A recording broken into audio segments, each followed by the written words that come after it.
please take a moment to celebrate and honor this ancestral Ho-Chunk land and the sacred lands of all Indigenous peoples.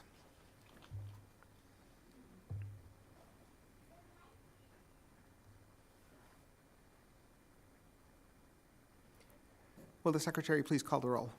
Mr. Alberts? Here. Mr. Bagnuski?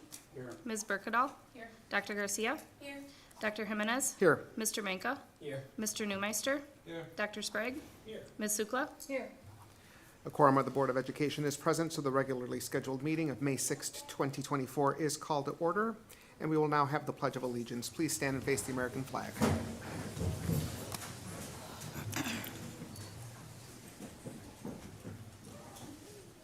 I pledge allegiance to the flag of the United States of America and to the republic for which it stands, one nation, under God, indivisible, with liberty and justice for all.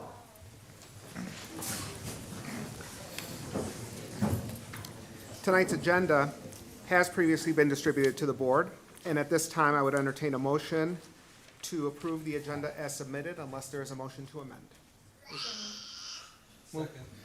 Moved by Ms. Berkedal, seconded by Mr. Newmeister to approve the agenda as presented.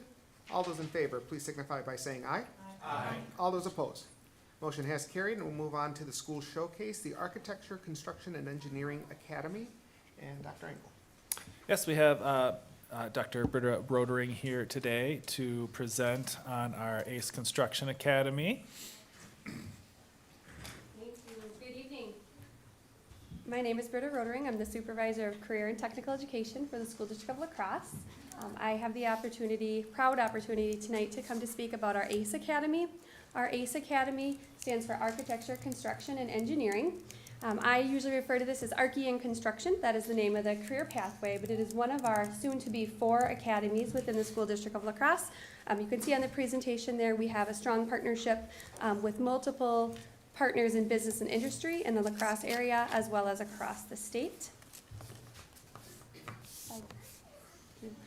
The ACE Academy is a 2-year program that is available to juniors and seniors. Right now, we have students in the ACE Academy that are students at Central High School, though it is an opportunity for students from each of our public high schools to elect and attend as a capstone program. Students will apply or indicate they are interested in this program during their sophomore year, and then they are admitted into the program. The ACE Academy does not have an interview process, but it does have an application process. Each year, we have approximately 15 students, 15 juniors, and 15 seniors, though that has been as high in the past as 22 students per year. As you can see, we currently have the 30 students last year and 32 students this year, and it will be 16 and 16 for the next year.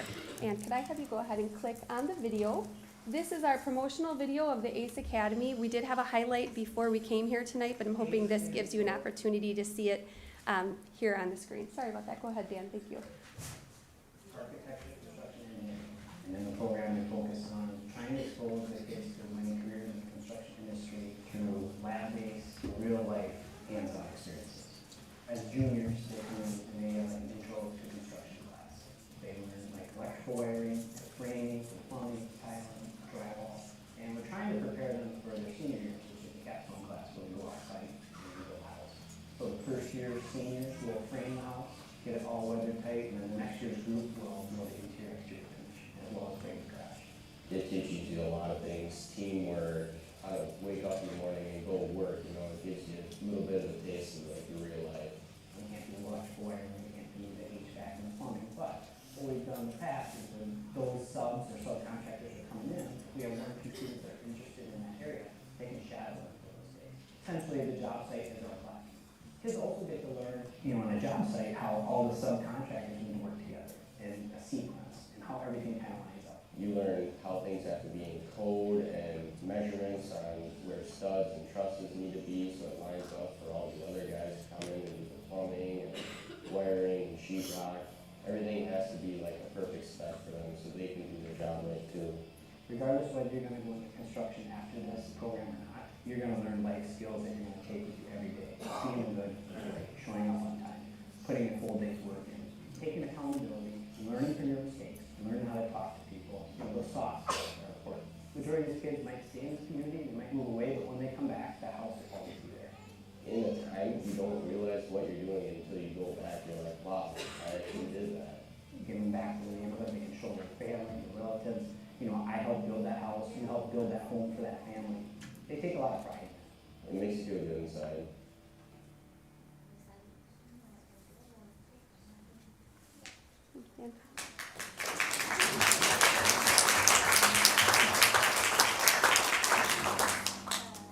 Thank you. So as you had the opportunity to see, our ACE Academy is an amazing program. I am very proud of what has been longstanding well before my time here in the district. And do each of you have one of these rack cards in front of you? Perfect. If you could flip that over to the back, you could see our sequence of courses. We do not have them noted there because there's been some recent changes and some connections to the courses. These courses are the same, but we do have 3 dual credit or transcripted credit opportunities embedded into the 2-year course sequence. So that means that our students who complete the 2 years have the opportunity to earn up to 9 credits in the Wisconsin Technical College system. Our students can take those credits with them anywhere they go as credits that, potentially anywhere they go, as credits that could bridge into a program or could roll into another program as elective credits. The slide, please.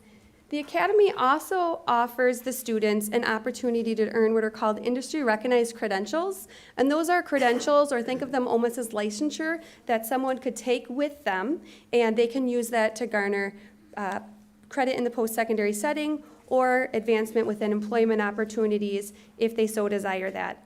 Of our current seniors in the ACE Academy, students who are finishing their 2nd year, we have 5 students who are also youth apprentice.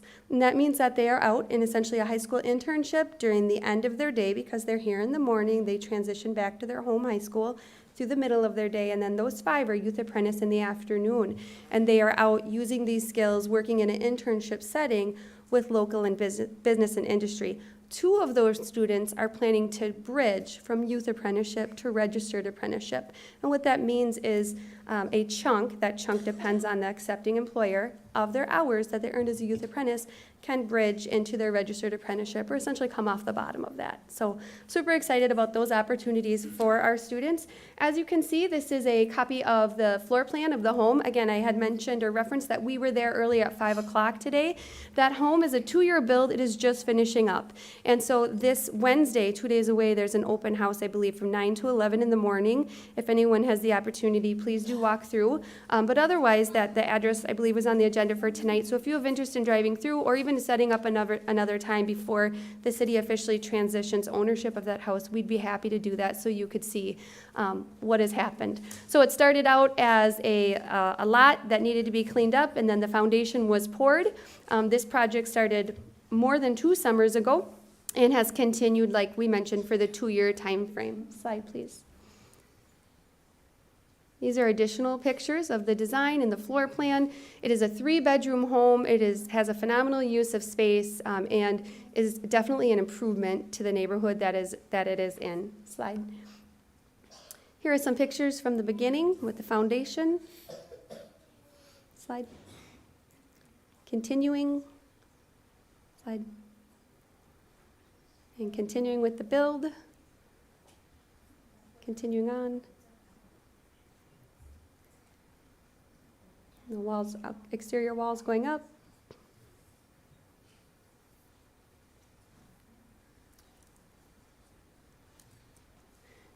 And as we go through the pictures of this home and you can continue to see the progress, know that there are local contractors who of course, have to complete certain things for legal and liability, but our students have the opportunity to work side by side with those contractors, which is truly a gift for them to be able to see that and have that individual instruction in a small group setting.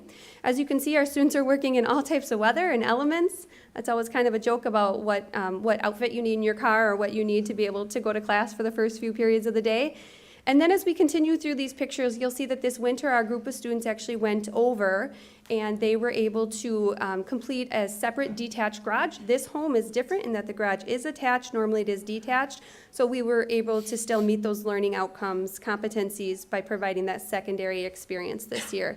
So a picture of the senior group in front of the home.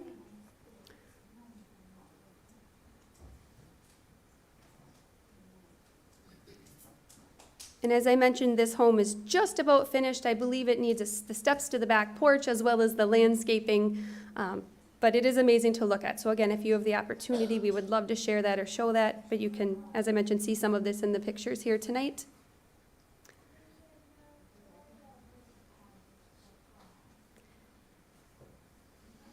And so the ACE Academy, as I mentioned, stands for Architecture, Construction, and Engineering. And as we continue to go through some of the pictures from the year, I want to point out that there are 5 ACE Academy programs in Wisconsin, which we are one of.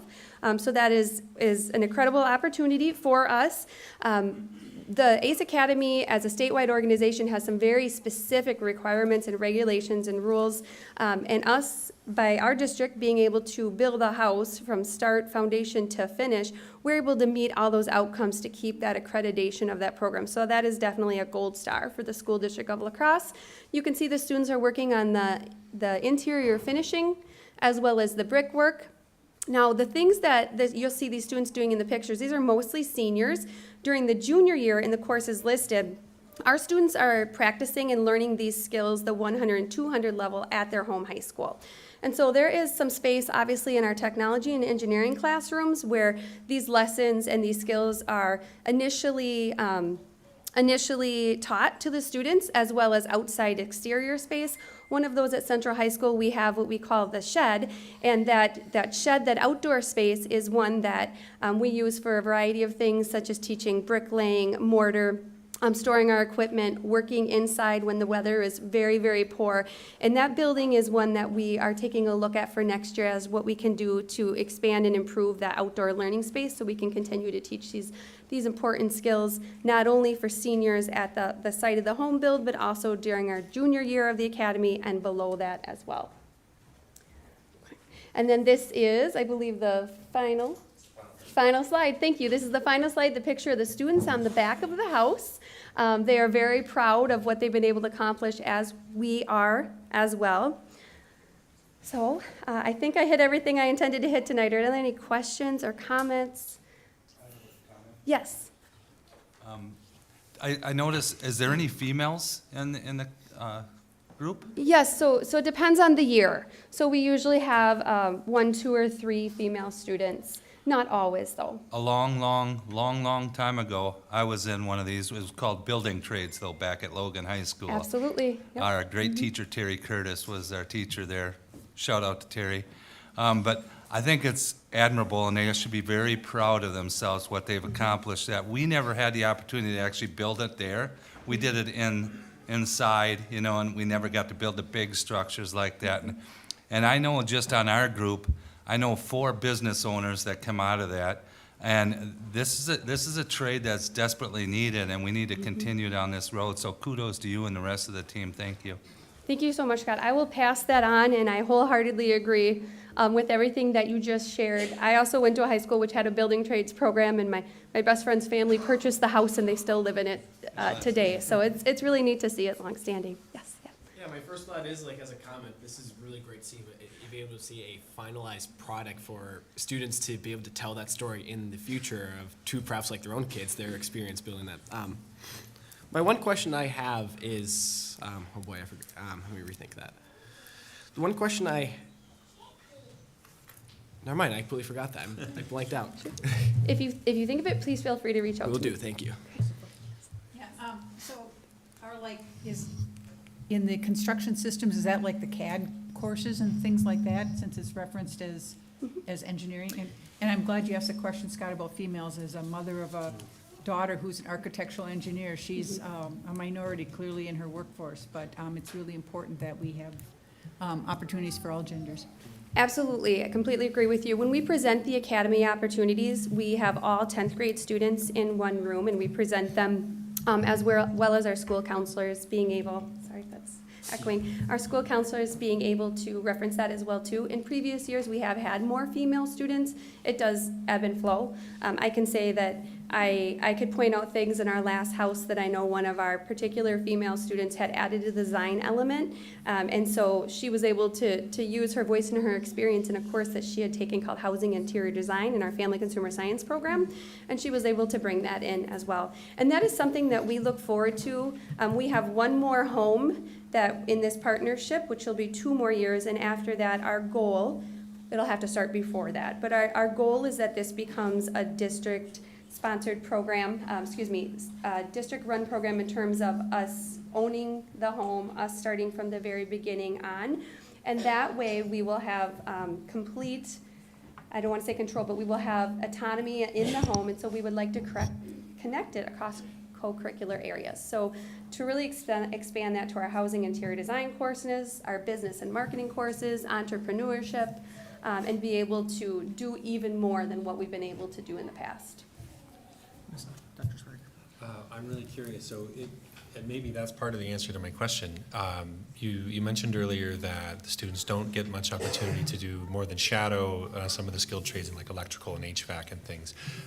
Is there opportunities to expand, or are those the kinds of apprenticeships that the students are doing? Or Yes. Okay, to go into a trade where I imagine that has to do with municipal codes and Absolutely. industry standards. It does, and that shadow, I should have elaborated, is an extended shadow. So if they're there for a week, those students have the opportunity to see the work during those hours that whole week. But yes, it would be continued job shadow exploration, and then we usually do a full day or 2 job shadow before we place a student as a youth apprentice, and then they would of course be employed as in that internship setting. Cool.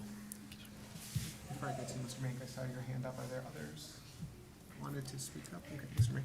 Yeah, I just remembered my question. I think you might have actually answered already. So this is a lot that the school district owns, or is it something which students are contracted for? Right, the district does not own this home. This is the city of La Crosse. We've been a part of this program for approximately 15 years. It's been funded through a variety of grants, et cetera, which is almost gone and will be absolutely gone after the next house. And so that's important for us to continue. I believe Dr. Engel had brought this up at a previous board meeting, talking about us potentially purchasing the lot so that we can continue this and, like I said, not only continue but expand what we've been able to do within this academy. We're considering possibly having 1 home in 1 year, having a morning and afternoon session. There are just a variety of things to make sure that we have equitable access, not only that it's at one time and only 15, 16, 18 students. So looking to continue that and grow. I think the only thing I would ask Dr. Rodering is, somewhere I read an article where they described this generation as the tool belt generation. One that is very hands-on, wants to learn quickly, does not want to spend a lot of time in school, wants to get out there and learn a trade, learn a job. How are students counseled in terms of the multiple pathways they would have to get into these different apprenticeships or these different trades? And I know you'd mentioned the WTCS as transcripted credit, but what about trade unions that have their registered apprenticeships, et cetera? Absolutely. So that is our academic career planning, or ACP work. As a district, that is something that is a large focus of our teams. I've been able to work with both our middle school and high school teams just in the short number of years that I've been here, but ACP is long established before my time.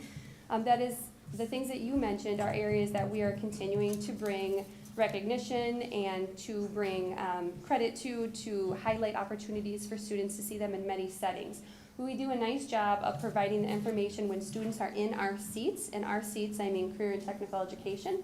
So when students are in the welding, small engine fabrication class, they have a great understanding, but the rest of those students who don't recognize that they might want to take that course, can't take that course, haven't had the opportunity, a variety of things, that's where district-wide academic career planning, where every staff member has an understanding of the career pathways and what's included in them. And so last summer I was able to present to the board and talk about our career pathway focus that we were implementing this school year. We did implement that. We did slow it down a little bit. The reason we slowed it down is because we realized that we were a little bit too high. And so what we did is back that off. And this year we've highlighted 1 pathway per month and asked our advisors, homeroom advisors, resource teachers to show that during their homeroom advisory stat time and be able to lead activities with that afterwards. So we realized that we really needed to start with all of our staff members understanding what career pathways are, what's included, so that they can speak to them, because it can't only be done within our career and tech ed classrooms or within our school counselors. It needs to be something that we need to make sure all of our staff are informed about. So we're continuing to look at what does that look like for next year, how far have we come, and where should we step next. We do bring in the apprenticeship and the unions and the trade organizations, business and industry partnerships. Anytime that we meet with someone, we ask them, they'll say, hey, you can bring your students to us. Yes, we can, but we'd really like to bring you here. And we'd like you to be present in our buildings for those students that we just talked about as well. So I think that is a project and a passion that will never end, because there will always be more that we can do in ways that we can interconnect that. Yeah, and I think that just highlights the gold star that we have in the school district with the ACE Academy. And so I see that as something that is really positive and something that could be a draw to our school district. So thank you for your work, and thank you to the students and the faculty who worked on this house. My son was a part of it, so I know how much work goes into it. So thank you. Wonderful. Thank you. Thank you for the opportunity. Absolutely.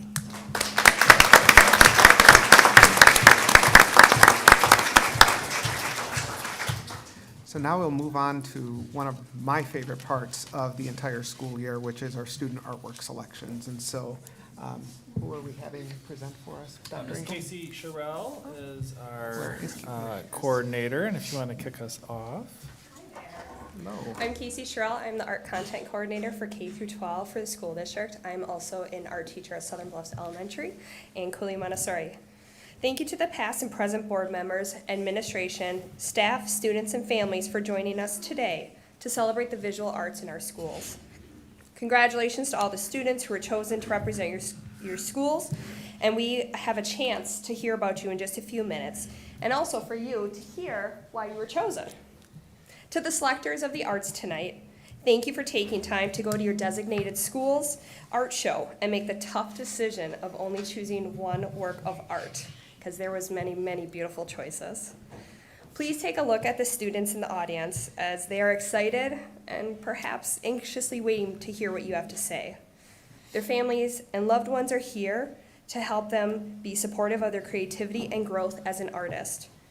Please look to the administrators that came to not only support the students and families tonight, but also the educator that helped guide them along the way. And look to the art teachers who have fostered and encouraged their artistic style and charisma to come to life in the work you have seen all year, the past few years, but especially the ones you'll see tonight.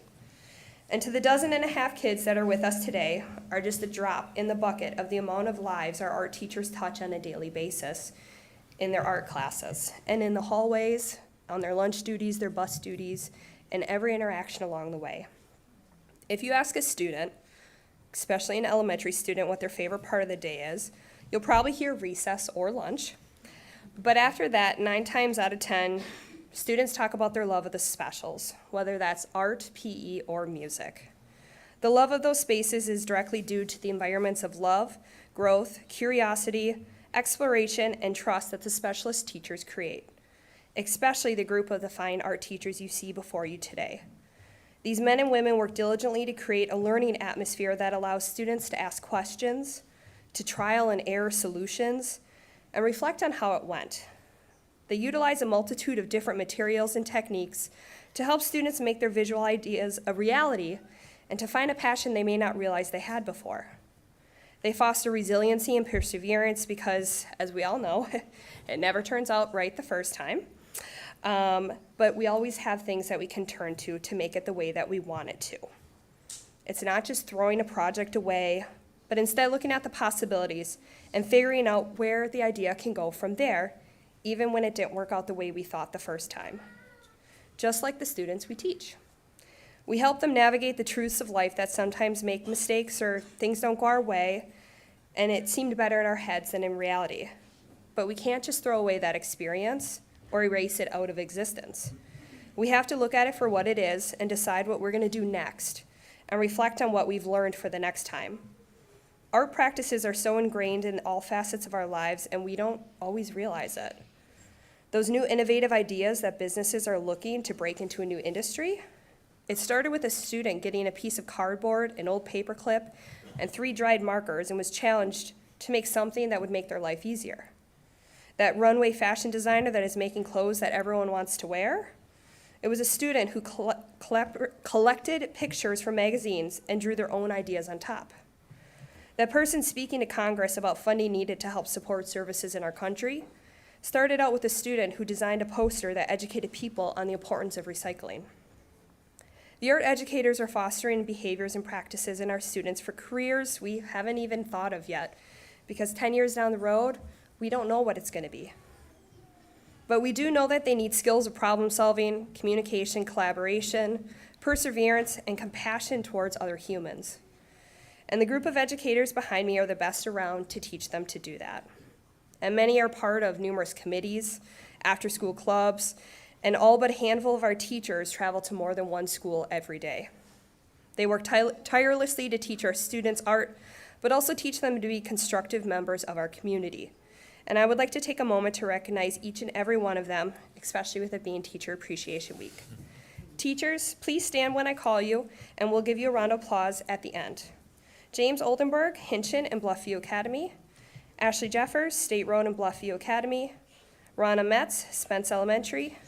Bethany Nugent, Hamilton, Soda, and Logan High School. Rachel Hoshite, Emerson and Logan High. Shelly Walter Reinders, Northwoods and CRVA. Johnny Ray Wilt, Summit and Cooley Montessori. Grace Amundsen, a long-term sub at Northside and CRVA. Amarina Rathke, Longfellow. Clinton Grabhorn, Longfellow. Sherry Sikora, Logan Middle. Hannah Carson, Logan Middle. Alicia Cruiser, Logan High.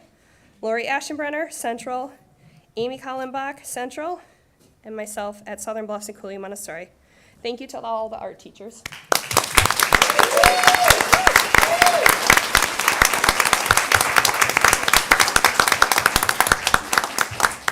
Now we're going to get to the part we've all been waiting for. And for those of you who have been here before, we're changing it up a little bit. We're not going to have the kids come up and sit in your chairs. That made them feel a little uncomfy in the past. So instead, we've got this beautiful yellow tape. When I call you up, you will bring the piece in front of you, or the ones in the audience, they're up here. You'll hold the artwork and hand them the certificate at the end, and you'll have your opportunity to tell about why you chose. I'm up first because Mr. Wenthy was unable to be here. So from Central High School, Georgia, are you here? All right, we'll meet right up front.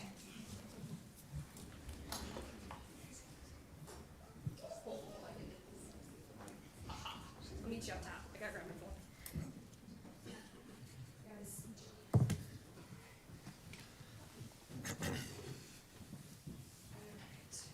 All right, Georgia, I'm going to have you hold your artwork here. Stunning, by the way. All right. Okay, this is from Mr. Wenthy. He is our director of HR. So he said, this piece stood out because of its originality. It is a picture of a young woman created through pyrography, an art created through wood burning.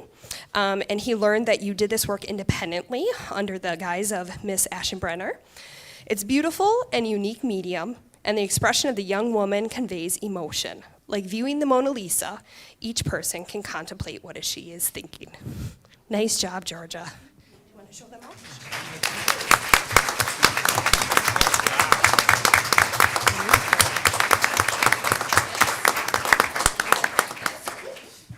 Thank you. All right, up next we have Miss Huth and Anna from Cooley Montessori.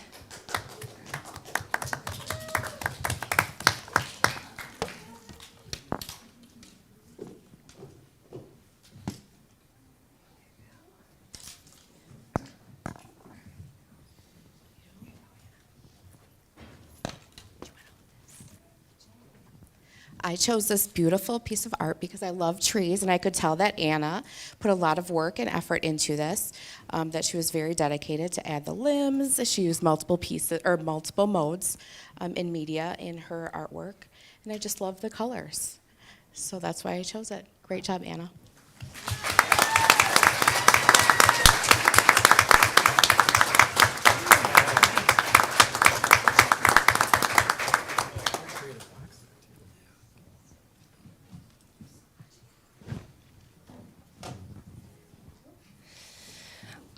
right, up next we have Maya from Hamilton with Mr. Korberg.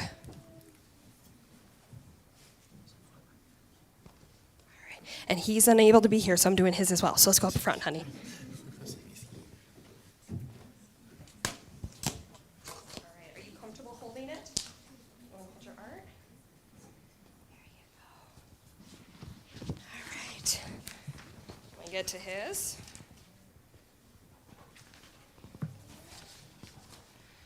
All right, he said he was walking through and he saw this piece and it was very colorful and fun and it gave him fun memories of his own childhood.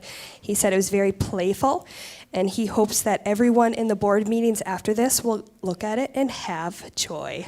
Congratulations, Maya, it's beautiful. You want to show them?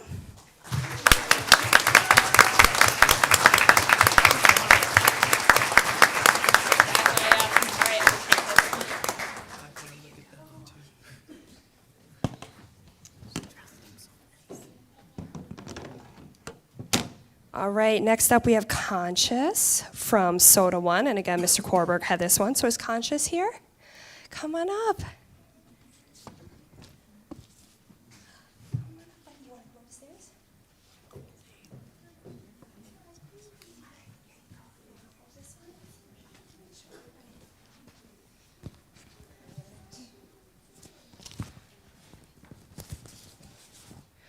Okay, so he says that he chose this one because he kept going back to how bright it was, and it made him feel like a warm fire, and he thought the bird looked very, very welcoming and opening, and he said it brought a smile to his face. Nice job, Conscious. You want to show them? Good job.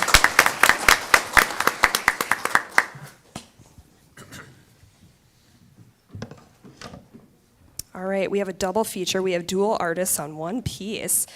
So can I please have June and Nova come up from Summit with Miss Bauman?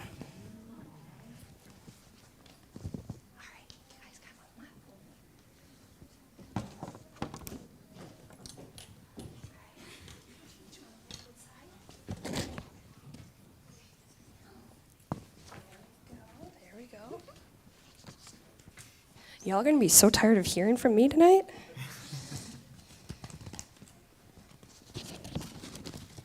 Okay, so she said she made it out to the library on French Island, and this is the piece that she chose. It made her feel so happy. She loved the different shades of blue that you used in the water, and the joyful mermaid jumping out of the waves. The addition of bright orange sun and a rainbow made this an easy choice to put around the board table. Congratulations. Do you want to turn around and show them?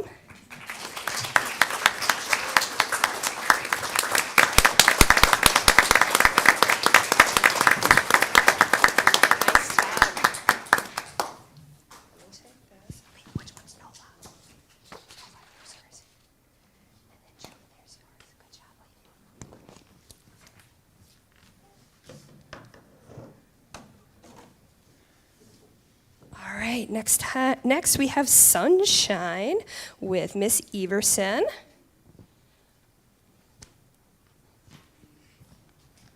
Sunshine here? Okay, you gotta talk to me then, Miss Everson. All right. Well, sorry. You're okay. I selected Sunshine's artwork for so many reasons, but maybe hard for you to see out there in the audience, but I love to imagine what life under the sea is like, and the attention to detail and her use of color and the watercolor technique is just fabulous. It makes me think about life under the sea. The title of Sunshine's artwork is Shrimple Charades, and I had to think twice what cleverness was involved in titling this artwork Shrimple Charades, but I'll have to ask Sunshine when I see her.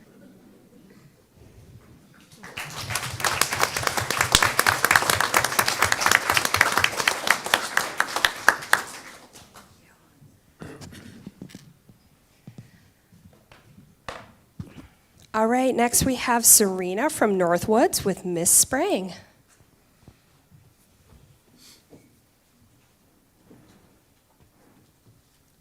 Come on up.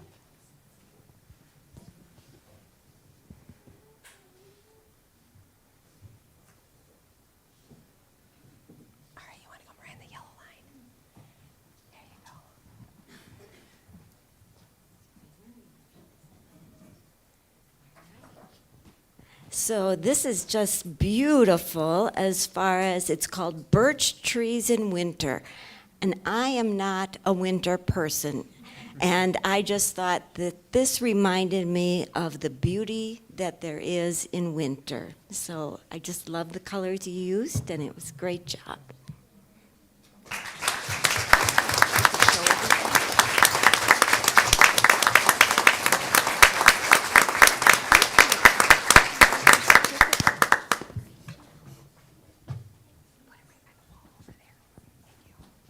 All right, next we have Nova Lee from Spence with Miss Birkdahl. Did I say that right? Okay. Yeah, I totally didn't. I apologize. Come on up, honey.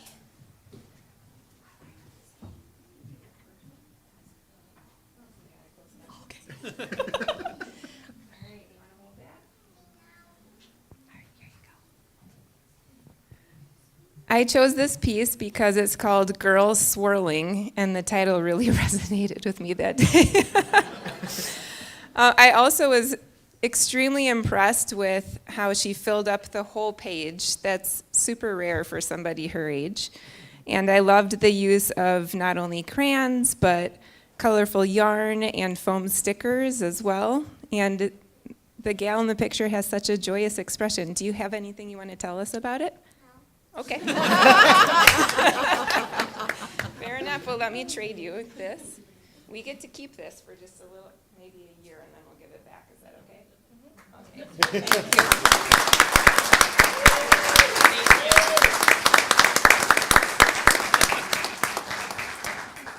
All right, we have Jackie from Hinchin with Mr. Newmeister. Come on up, Jackie.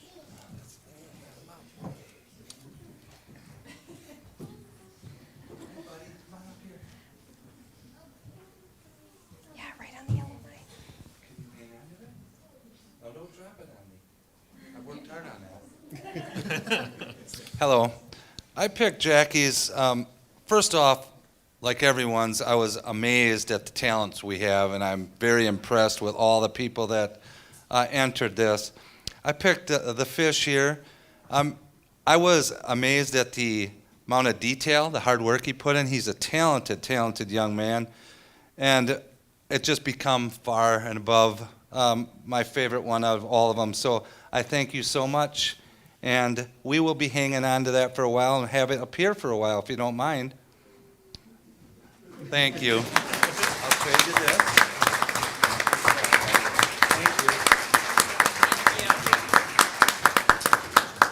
All right, next is Winslow from Emerson with Dr. Jimenez.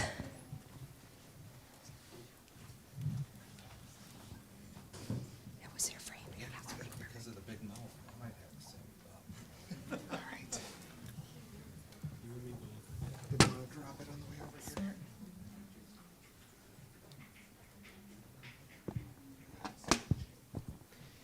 All right, I got to get my notes out because I was actually thinking that day. And here are my comments because, as you can tell, it's not a usual art piece as you've been seeing. It's different. And art is the opportunity to express yourself without barriers or expectations.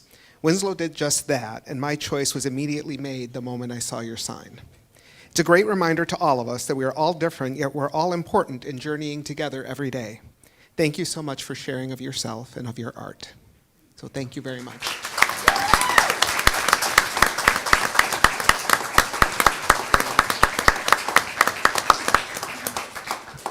All right, next we have Amora from Northside with Dr. Engel. Amora here. Come on up.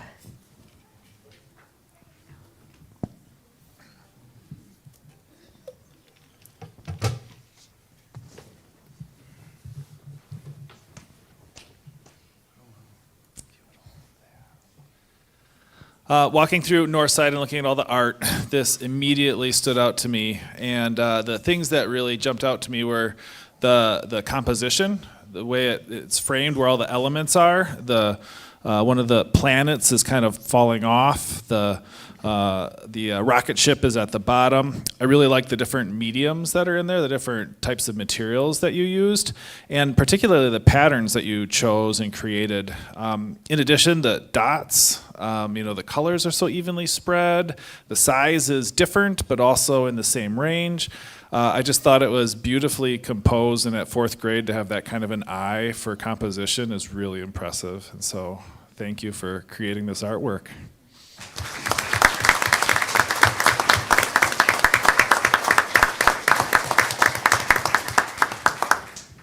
All right, next is Mackenzie from Southern Bluffs with Dr. Garcia.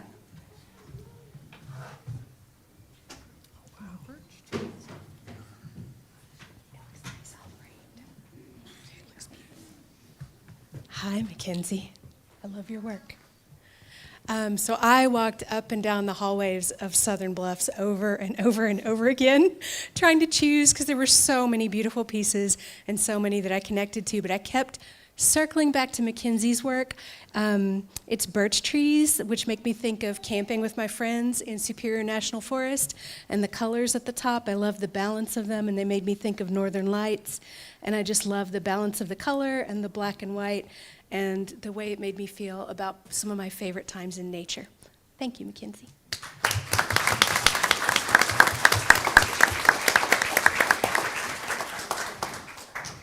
Next, we have Anna from Cooley Montessori with Miss Huth.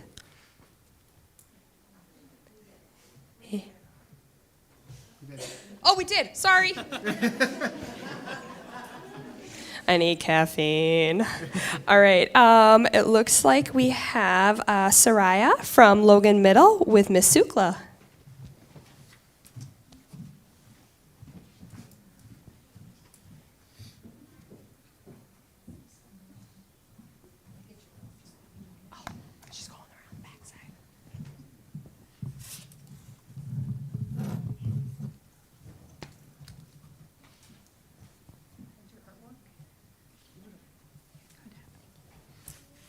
First of all, I want to say thank you to all the families and artists. This is such a wonderful event, and the art teachers. My daughter had art in middle school and high school, and it made a big difference in her life. So I just want to second everything you said earlier. So when I went to the public library, I looked at a number of beautiful pieces of art. And a number of them you could tell were similar assignments, and they were just gorgeous. But this one really looked different than the other ones. Part of the reason I liked it is I wanted to look at it the rest of the year because it looks like a student, and it helps me remember why I'm here and doing the work I am. It looks like one of the students we serve. But I think what really drew my eye to this is it was different than the other ones, and I came to find out from her teacher that this wasn't even an assignment, that you came to the art club after school and just drew it because you wanted to, right? So talk about an inspired young artist. I was so impressed with her dedication to her art, not to mention the beauty and the charm of her art. And I just want to say thank you for your work. Thank you.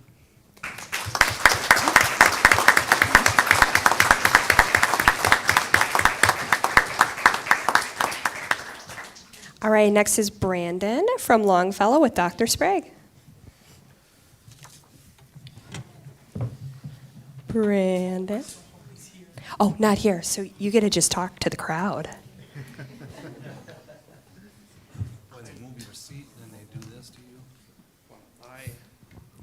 I spent several of my lunch hours wandering around the library looking at all of the wonderful art from both Longfellow and Logan, from beautiful watercolors and tempera paint pictures, mixed media pieces and sculptures.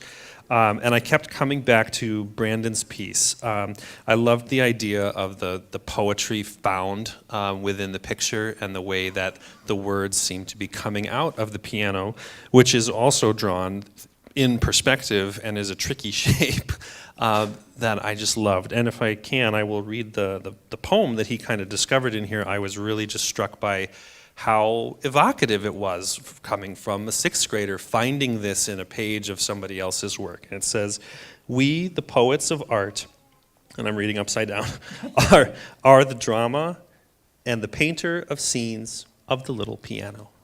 It was like perfect page to draw a piano on it, whether that was intentional or not. So I really wanted to meet that dude.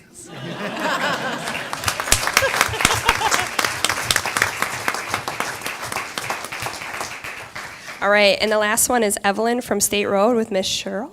And I apologize, the artwork is not physically here. I'm not quite sure where it is. Come on up. The art teacher was unable to make it, and she has it with her right now. So apologies about that, but we will get it broadcast so everybody sees it. Do not fret.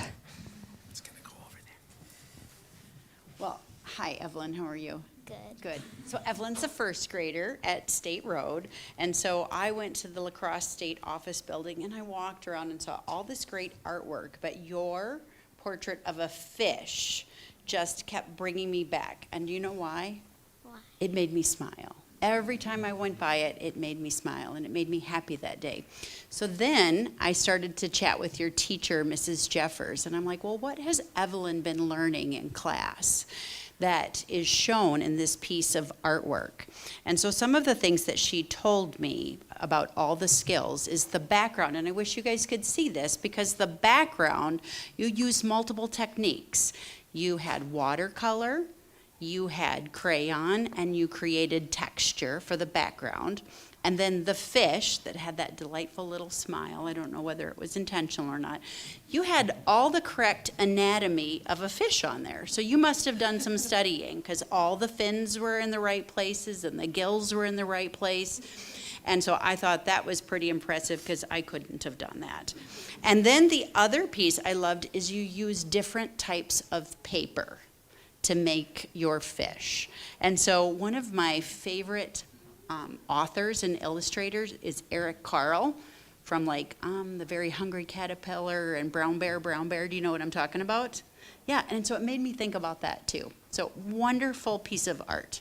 Thank you. You're welcome.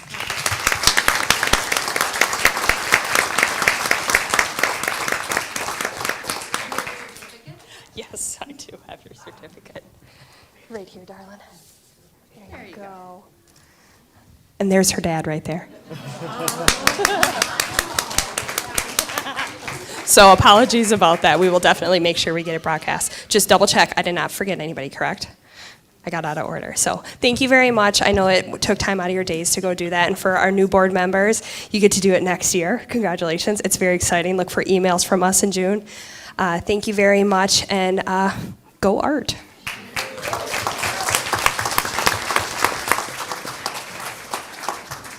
Ms. Cheryl, this is exactly what we want to spend time on. Thank you.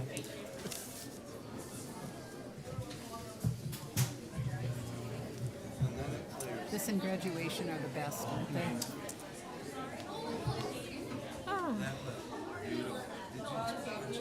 Oh, Jen, she was listening to her? She told me before we came she was going to be shy and she was very excited. And she was, just like eye to eye the entire time, listening to every word. That was really neat. I can't wait to actually get to see the picture. I saw just like a little photo of it. Yeah, you can. So these are, first they move your chair, then your person's not here. That's so you didn't get to see, well, you'll eventually, I promise, get to see your daughters. No. Like it would be right back to you, probably. Oh, is that like that one with the tank down? Yeah, around the Oh, I remember those. Yeah, it's cool.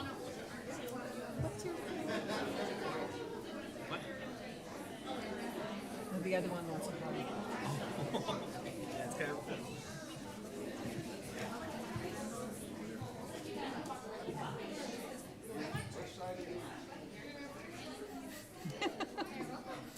I like how I can read wife's sign language better than the husband.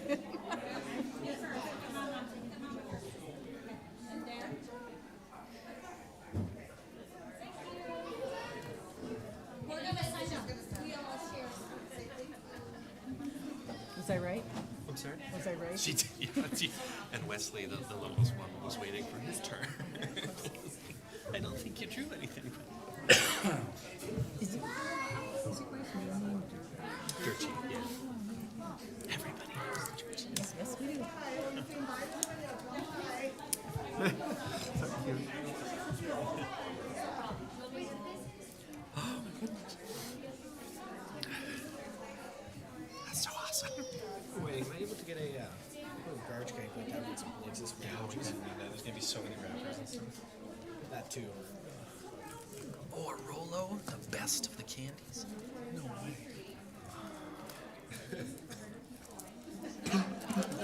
Hard to make a motion with caramel in your mouth, though. I better hurry up.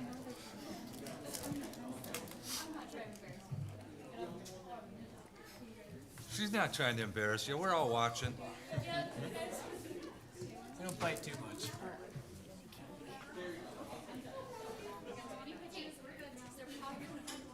Yeah, I was really conscious of that.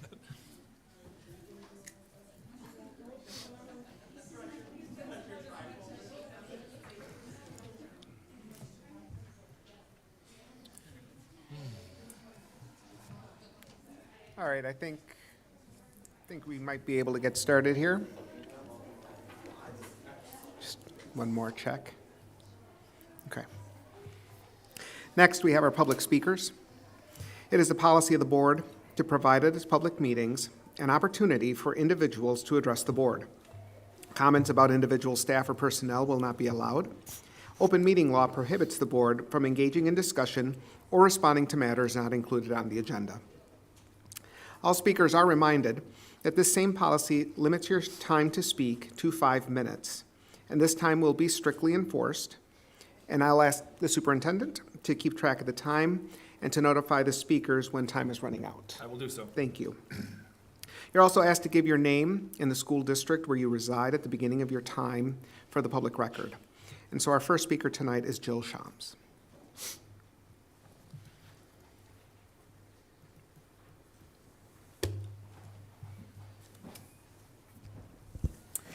Good evening. My name is Jill Shams. I reside at 2110 Redfield Street in La Crosse. I am a parent of students currently enrolled in La Crosse schools, and I teach at Cooley Montessori and Southern Bluffs Elementary. I would like to thank the board for committing to a referendum to build a new elementary school, to add on to another building, and continue the process of right-sizing the school district of La Crosse. I'm excited about the decision that the board has taken to move our district forward and to remain a competitive leader of high-quality education in the Cooley region. As a tax-paying resident of La Crosse, I understand the responsibility the board has to ensure that our tax money is being used to provide our district's young people with a high-quality education in school buildings that are safe, up-to-date, and useful. As a parent of children currently enrolled in the La Crosse School District, I know the decision to close or consolidate schools is not an easy one. My youngest child, right out there, attends Spence Elementary, and while part of me is very sad that a historic building needs to be closed, the realities of our district's current enrollment and the budget need to be aligned. As a current teacher in the school district, I personally know the feeling of relief that a clear direction to move forward brings. For many months, my colleagues and I have been wading through a roller coaster of wondering, will schools be closing? What schools will close? Is there a new school to look forward to? Will teachers' positions be cut? Now that the board has decided on a path forward towards referendum, I feel a renewed hope for many things. I feel assured that the board is finding ways to utilize my taxpayer resources in effective ways to update facilities and learning spaces. I feel relief that we will not have to make major cuts to staffing or to services that our students depend on each day. I'm excited that my daughter has the chance to attend her 5th grade year in a brand new state-of-the-art learning building, and that she will get to stay with her friends and her beloved teachers, continuing her education in a district that is looking towards the future. And though buildings may close, those students and staff can find a collective in a new school building together. I was recently reminded of the Chinese proverb that says, "The best time to plant a tree was 20 years ago, and the second best time to plant a tree is right now." The enrollment and budget hardships that we are facing did not happen overnight and should not come as a surprise to those with a vested interest in the school district.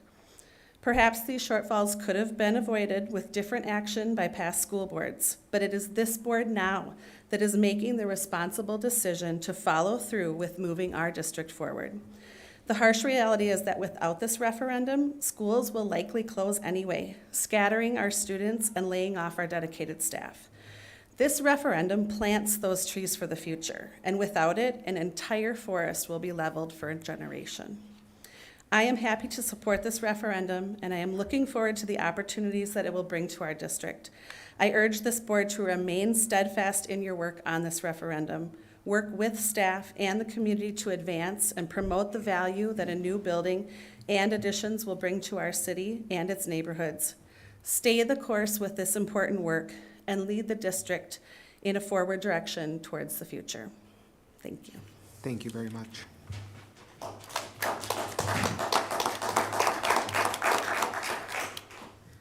Our next speaker is Jesse Martinez.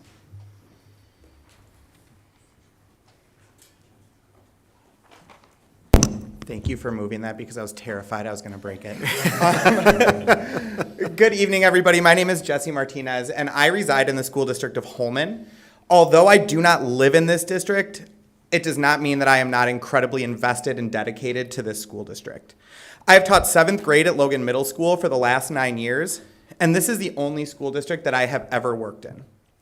I also currently serve as the president of the La Crosse Education Association, the union which represents our teachers across this district. In the last 9 years that I've worked in this district, I've seen a lot of change come and go right here within our own district. That is, after all, as we all know, the nature of education. Our district has weathered a lot of changes from standards-based teaching and learning to middle school consolidation, new programs starting and old programs ending, to innovating through a pandemic. We've gone through insurance changes, hard conversations about compensation, and I could probably go on and on and on for the whole 5 minutes about the changes that we've gone through just in the little less than a decade that I have worked here. But our staff continues to show up every single day because we know exactly what is best for kids. Like Jill mentioned, at the beginning of this year when the district began discussing the facilities in this district, it caused a lot of tumult and anxiety throughout every single building, not just the ones that were being discussed for closure. We had just come out on the other side of middle school consolidation, and we once again were facing uncertainty about staffing. There was a feeling of uncertainty, anxiety, and fear amongst our staff. Who would go where? What would happen to some of our most vulnerable students? What would happen to all of the amazing programs that existed in the schools that were being discussed? What about all the other schools? Again, I could probably go on and on for the whole 5 minutes about the amount of questions that were brought up during the whole facility advisory committee process. Finally, through the due diligence of our school board, the courage of our school board, a decision was made, and it was one that provides hope to a community that has faced so much uncertainty in the last few years. The prospect of having a new school to look forward to, a new addition and new classrooms at an existing site, and the ability to give staff answers to so many of the above questions is more than a relief. Although there are still a number of questions that need answers, with this plan of action, our district can begin to move forward. We can begin to focus again on teaching and learning, not on who is going to work where. We can focus again on attracting and retaining the best educators through fair pay and great working conditions. Our staff deserve this peace of mind after the last several years of uncertainty and anxiety, and so does our community. Hard decisions are not to be taken lightly. To those of you who were on the board when this decision was made, I thank you and I commend you for taking such a difficult task and doing it with such integrity. To those of you who are new to the board, thank you for stepping up to the tall task of representing our community and supporting our students, our staff, and our schools. To all of you, every single one of you sitting at this board table right now, thank you for staying the course, having hard conversations, and providing this peace of mind to our incredible educators in our buildings. Our district is ready to move forward, and this referendum is just exactly how we can do that. It's certainly a first step, but a very important first step nonetheless. Thank you all very much. Thank you.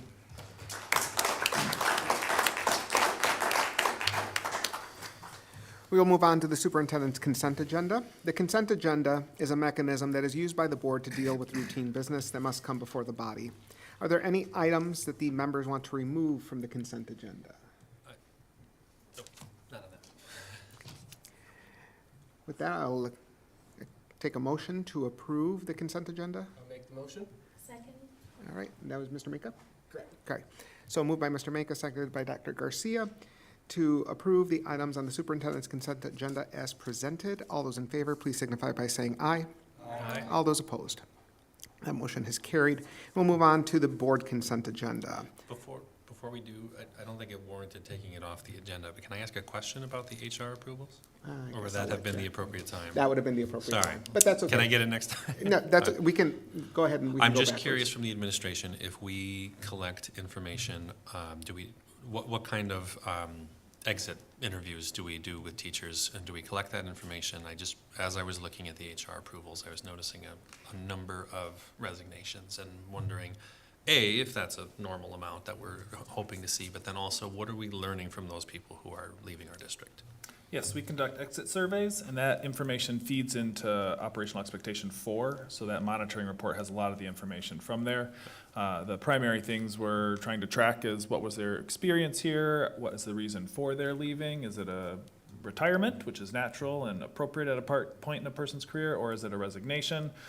If so, what's the reason for that resignation? Was it competitive pay somewhere else, or was it their family's moving across the state and they naturally want to move with them? So we track all that information and then report it back to the board every year. I do seem to remember that. Thank you. Absolutely. All right, so we'll move back to the agenda on the board consent agenda. Are there any items that the board members want to remove from the board consent agenda? Hearing none, I'll entertain a motion to approve the consent agenda as presented. I'll move to approve the items on the board consent agenda as presented. All right, so moved by Dr. Sprague, seconded by Mr. Manka to approve the board consent agenda as presented. All those in favor, please signify by saying aye. Aye. All those opposed. That motion has carried, and we will move on to the matters reserved for board action. And the first one is Operational Expectation Monitoring Report, OE1, our Global Operational Expectation. So at this point in the agenda for our new board members, this is where we are approving the Operational Expectation Monitoring Report. The previous board meeting was when we would have had a conversation about it and would have discussed it in detail, and so that is the meeting that our newest sitting members would have not been present at. So the ones that will be coming forward in the future under information, that would be the time where we would have conversation about them, dig deep into them, and then move forward past that. And in the next meeting, we would be at this point. Okay, so at this point, right now, we're just looking for a motion to either approve, that we are in compliance with exceptions noted, or not in compliance. So is there a motion on the floor for this one? In regard to the monitoring report for policy OE1, global operational expectation, and with respect to provisions of policy BSR5, superintendent accountability, the Board of Education concludes that the superintendent and district are in compliance. Okay. Is there a second? I'll second. Okay. Can I raise one quick point? Well, hold on a second.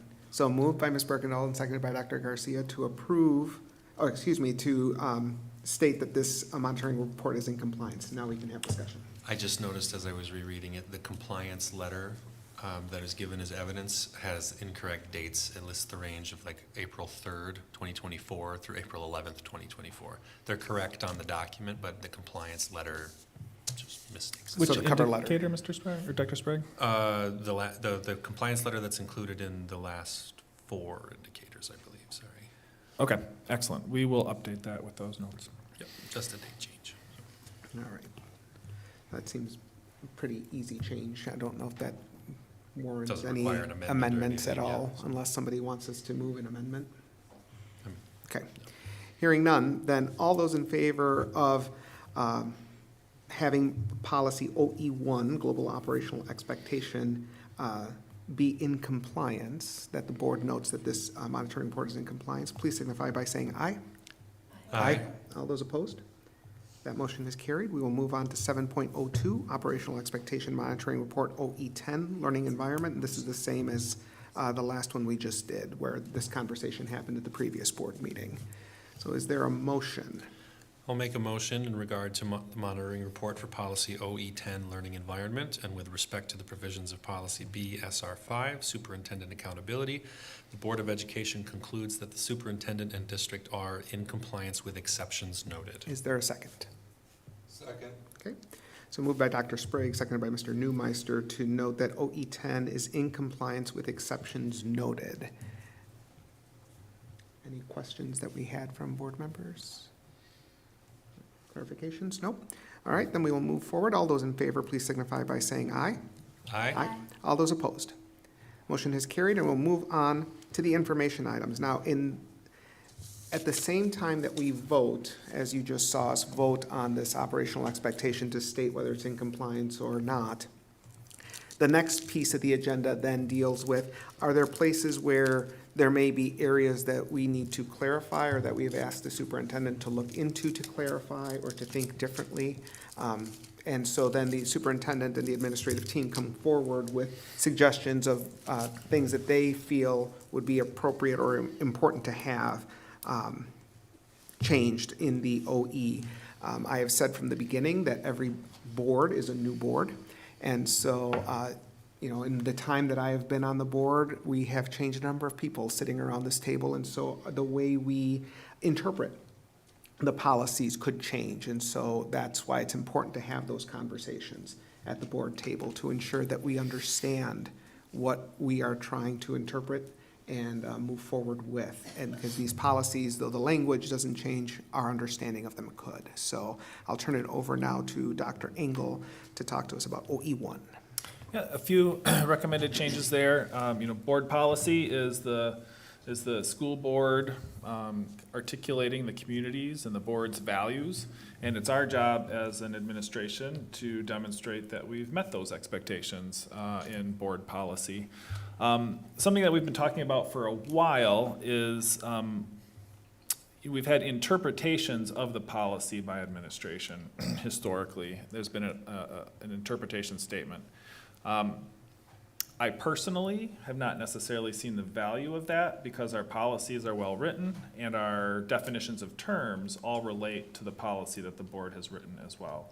And so to me, to be more clear about that delineation of board policy to our monitoring reports, it'd be my recommendation to eliminate the interpretations out of the policies as we move forward. And this is the first example of that. To me, it hasn't served much clarifying purpose in making the process more clear.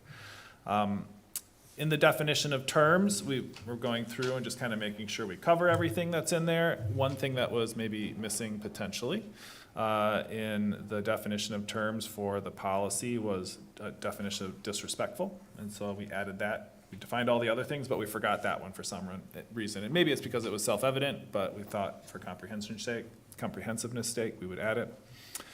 And then for the indicators themselves, we moved them around just a little bit so that they're in the same order as the policy language, so that there's a logical flow there. So as those elements of the policy pick up unlawful, unethical, unsafe, we address those in sequence in our indicators, so there's more of a logical flow there.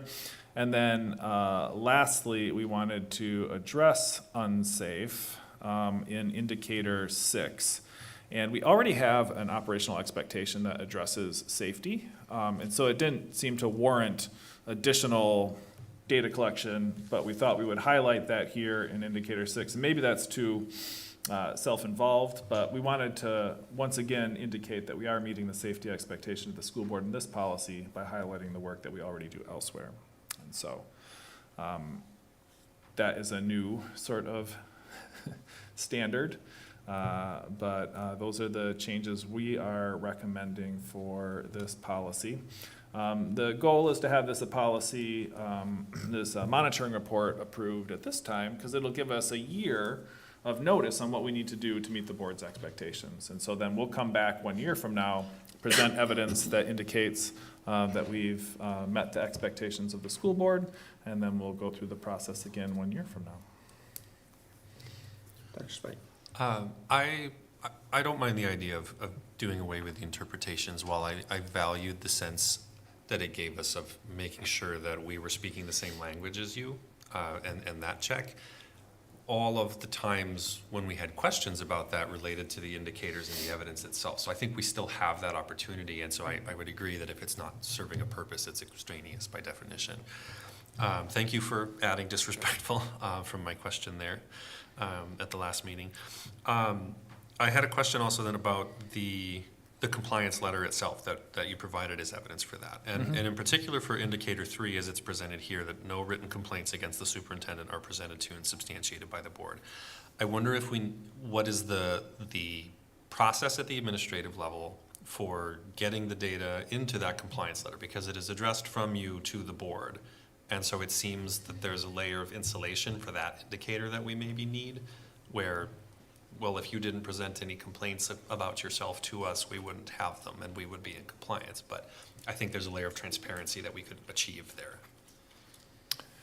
Yeah, a potential way to address that would be for the board president to write the compliance letter. I could, or even just to break that particular indicator, have a separate letter. Certainly. Yeah. Mm-hmm. That was number 3, correct? Indicator 3, yes. Perfect. Okay. Other questions or comments from the board members?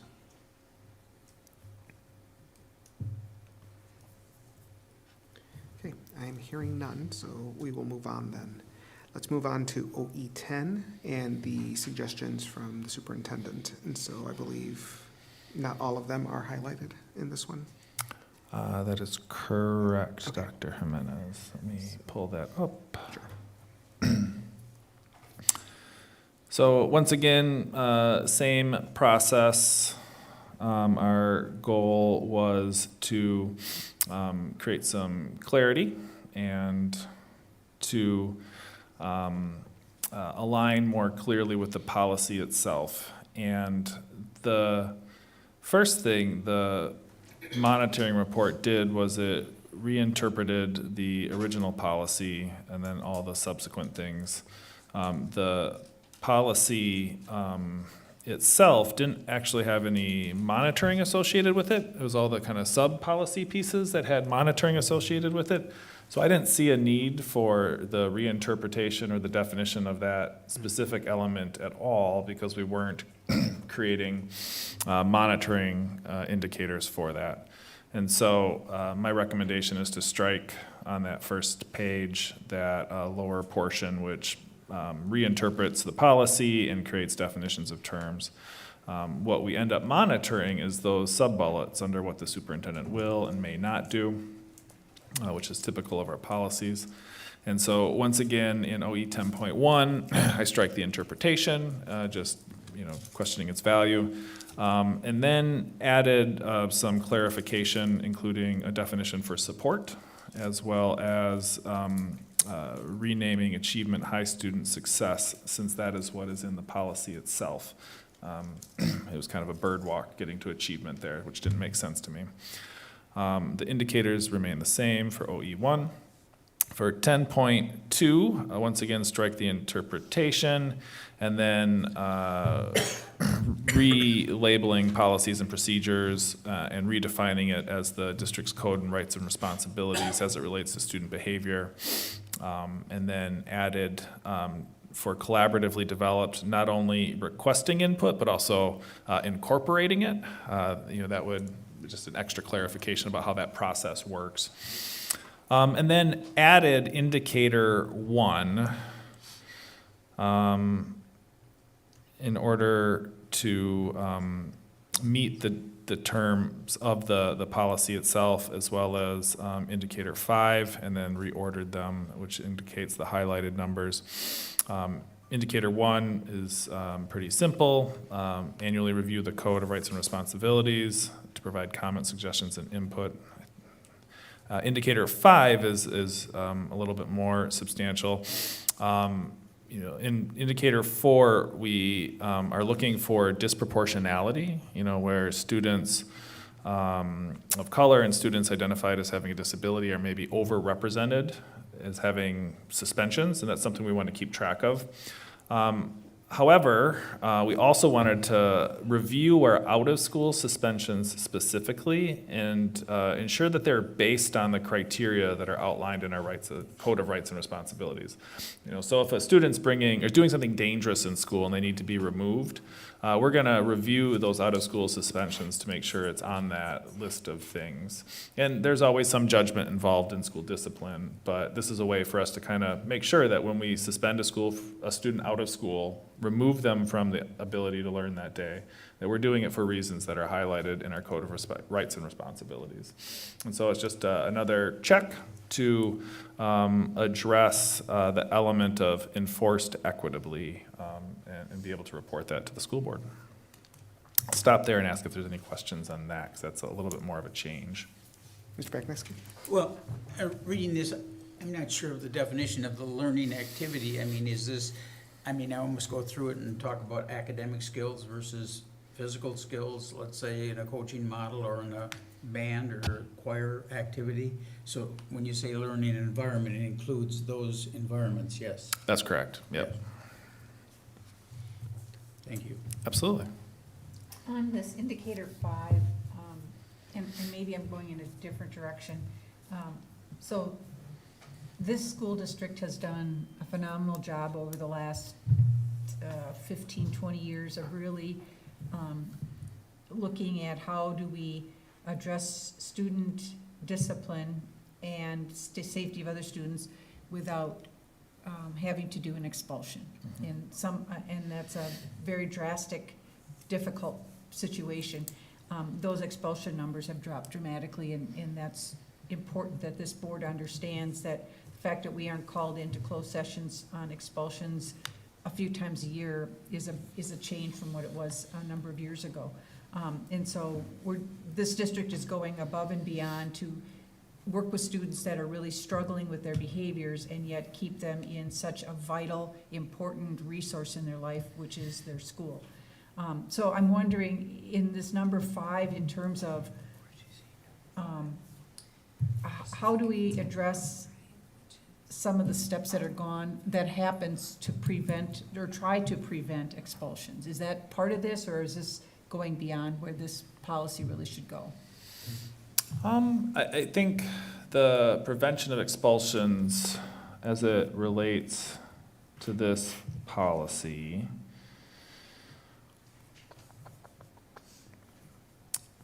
I'd have to think about where that would most appropriately fit. This particular policy element talks about how our policies and procedures are developed, communicated, and enforced. And the execution of those disciplinary policies might better fit in, I don't know, OE10 is probably the place. Yeah, I have to think about that a little bit. Isn't that material for the Code of Rights and Responsibilities? That's where it lays out what the procedures for discipline on various offenses are. Am I misunderstanding what you're? Yeah, I mean, we had rights and responsibilities and all the legal stuff that had to happen years ago, and we were still doing expulsions. This administration, as have the previous administrations for the last number of years, have worked hard to come up with ways to address student behavior that's very negative and unsafe for themselves and or other students, and yet keep that student in school and not have to remove school as a resource to them. And so the work that's done to find those steps, work with those students, is really important and needs to be recognized by this board. Yeah, I wonder if 10.5, so it's phrased almost in such a way that you would think we have to expel students, but we don't. And so maybe there's a way to shoehorn that in there. It says the superintendent may not tolerate behaviors on school property or at school-sponsored events by students or adults that disrupt learning, that are disrespectful, discriminatory, or dangerous. And at the most extreme end of that, it could lead to expulsion. But for 14 years, we haven't expelled a student here because we've been really conscientious about providing alternative pathways and opportunities for students to learn. We have had pre-expulsion agreements put into place, which are just before the board, and if those are violated, we would be bringing forth an expulsion hearing. Fortunately, parents and students have come around on those and done what is necessary. And it's usually, a junior or senior who's very close to graduating anyway, and we can get them across the finish line using some other setting, so they're not actually at school, whether it's virtual learning or TC or some of those other opportunities. Would it maybe be more appropriate for the board to, in the narrative of the policy, talk about how we would like that, the administration to find alternative options to expulsion? Maybe it's our direction rather than what the, I could than see what you're doing. I could see a policy element in OE10 under the superintendent will, and then it might be ensure a full range of educational settings are available for students who exhibit, the full continuum of behaviors with the intent to prevent Do expulsion. we want it to wherever be more possible. affirmatively phrased that our preference is to avoid expulsion? Is that Right, where I you're don't, going? I don't ever want to take expulsion off the table Right. because that ties our hands in an unsafe way. Right. But I think that's what this board would want. I mean, that's, the administration's been doing it because, and it's been a lot of work. Yeah. Because it's something the board would want, so maybe we should codify that in our policies. Yeah, and we've been successful finding alternative placements for students and ensuring they're not expelled. Other school districts in the state, expel students for things we absolutely do not, because we think that we're able to educate those students. And ultimately, if they're a student living in our school district and they're expelled from school, they're still living in our school district. What does their future trajectory look like without access to public education? It is unlikely with an expulsion that they will be able to access schooling somewhere else, either private or public. And so now we have a student without a high school diploma in our community, unable to gain good employment.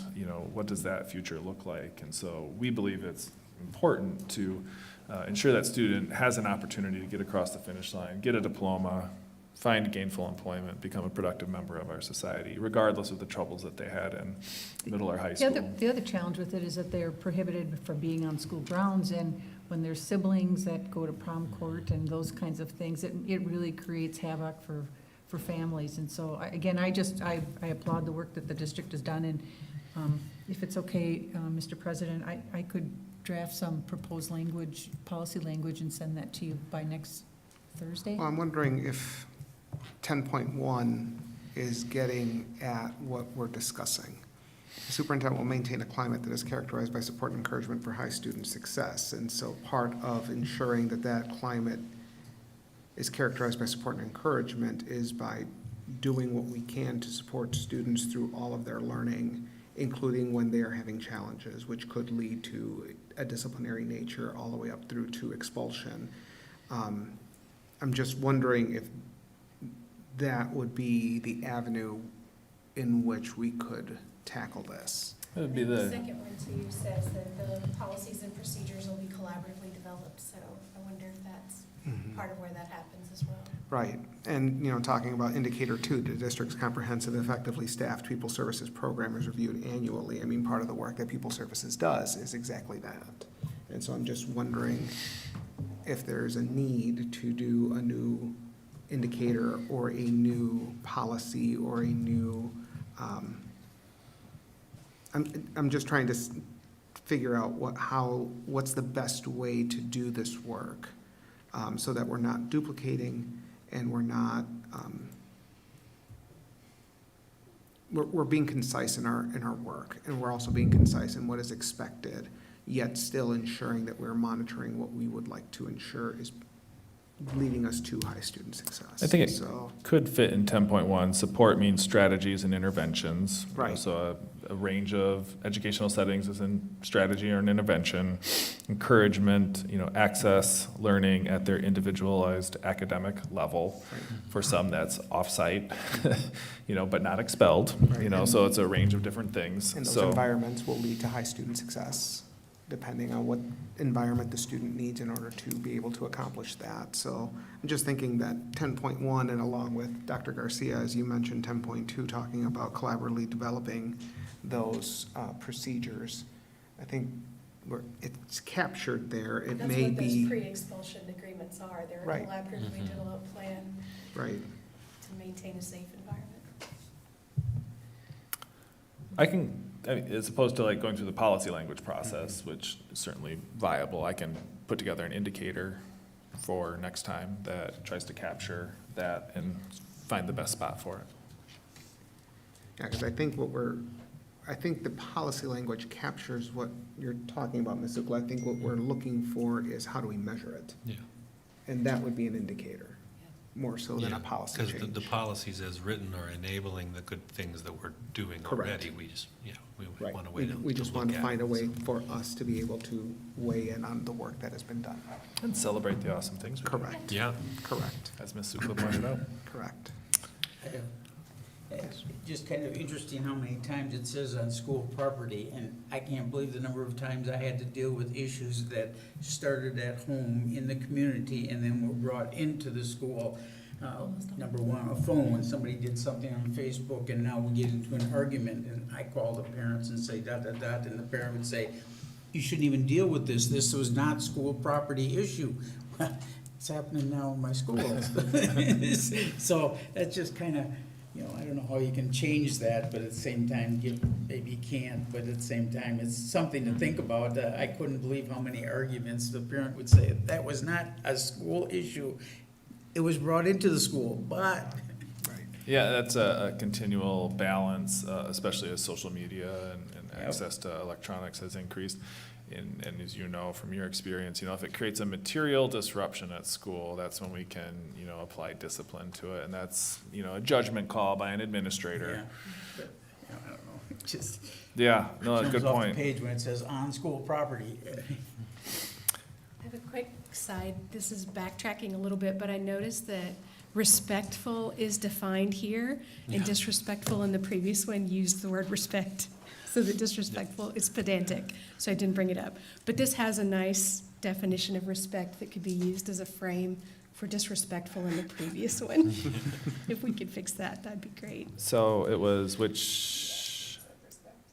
Yeah, that's what disrespectful says right now. And the thing is, respect Using is the both word to define the self-evident and word. also notoriously difficult to define. believe If you've ever tried to define That's it why with teenagers. I raised the question. Right, but here it says respectful shall mean to demonstrate regard and value for others. Okay. And so if we disrespect show a is- lack of regard and value for others, in that previous one, now we know what we mean by, And then we're being consistent. in the Yeah. language. Yeah. So I had anyway, that same sorry. quibble, sorry. And then I had a different quibble, if I could. In indicator 1 for OE 10.2, the superintendent convenes stakeholders. Do we need more specificity around who those stakeholders are here? Because it mentions in the policy that the policies and procedures means the code of rights and responsibilities that outlines the rights and responsibilities of students and stakeholders. Who else are stakeholders in that besides students, and who thus is in the position to be reviewing those policies? I imagine district staff, teachers. Are we also inviting parents, community members? So I think for that one, I interpret that as to be incumbent on the administration to provide, evidence that we have reached the stakeholders. And in OE 10, the monitoring report this last time around, we identified that we met with district-wide parents, Longfellow students, Lincoln students, Central students, Logan students, Southside Moms United, Community Youth Supports, all district staff, elementary principals, and secondary principals. And so Yeah. I think if the board saw the list and they're like, yeah, you're missing somebody, do better next time, I think Yeah, that 'cause- would be the sign to expand stakeholders. Right. The indicator gives the administration the flexibility to invite anybody who seems to have been impacted.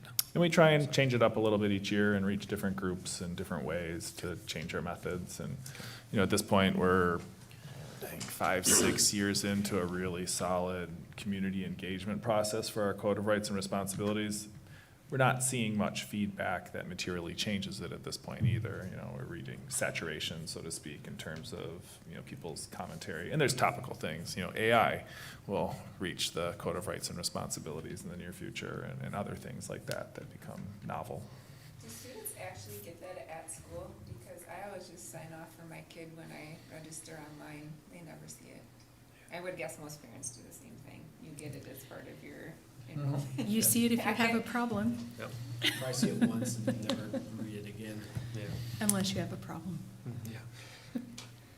Yeah, it's not something people will casually read by and large. Right. And it's mostly framed positively, so about the things, we expect people to do. And so, by first grade, almost every student knows what's expected of them. And so it wouldn't be particularly useful until you have an issue, and then we ensure that it's, widely available then on the internet and other places, so that when somebody has cause, they would be able to find it quickly.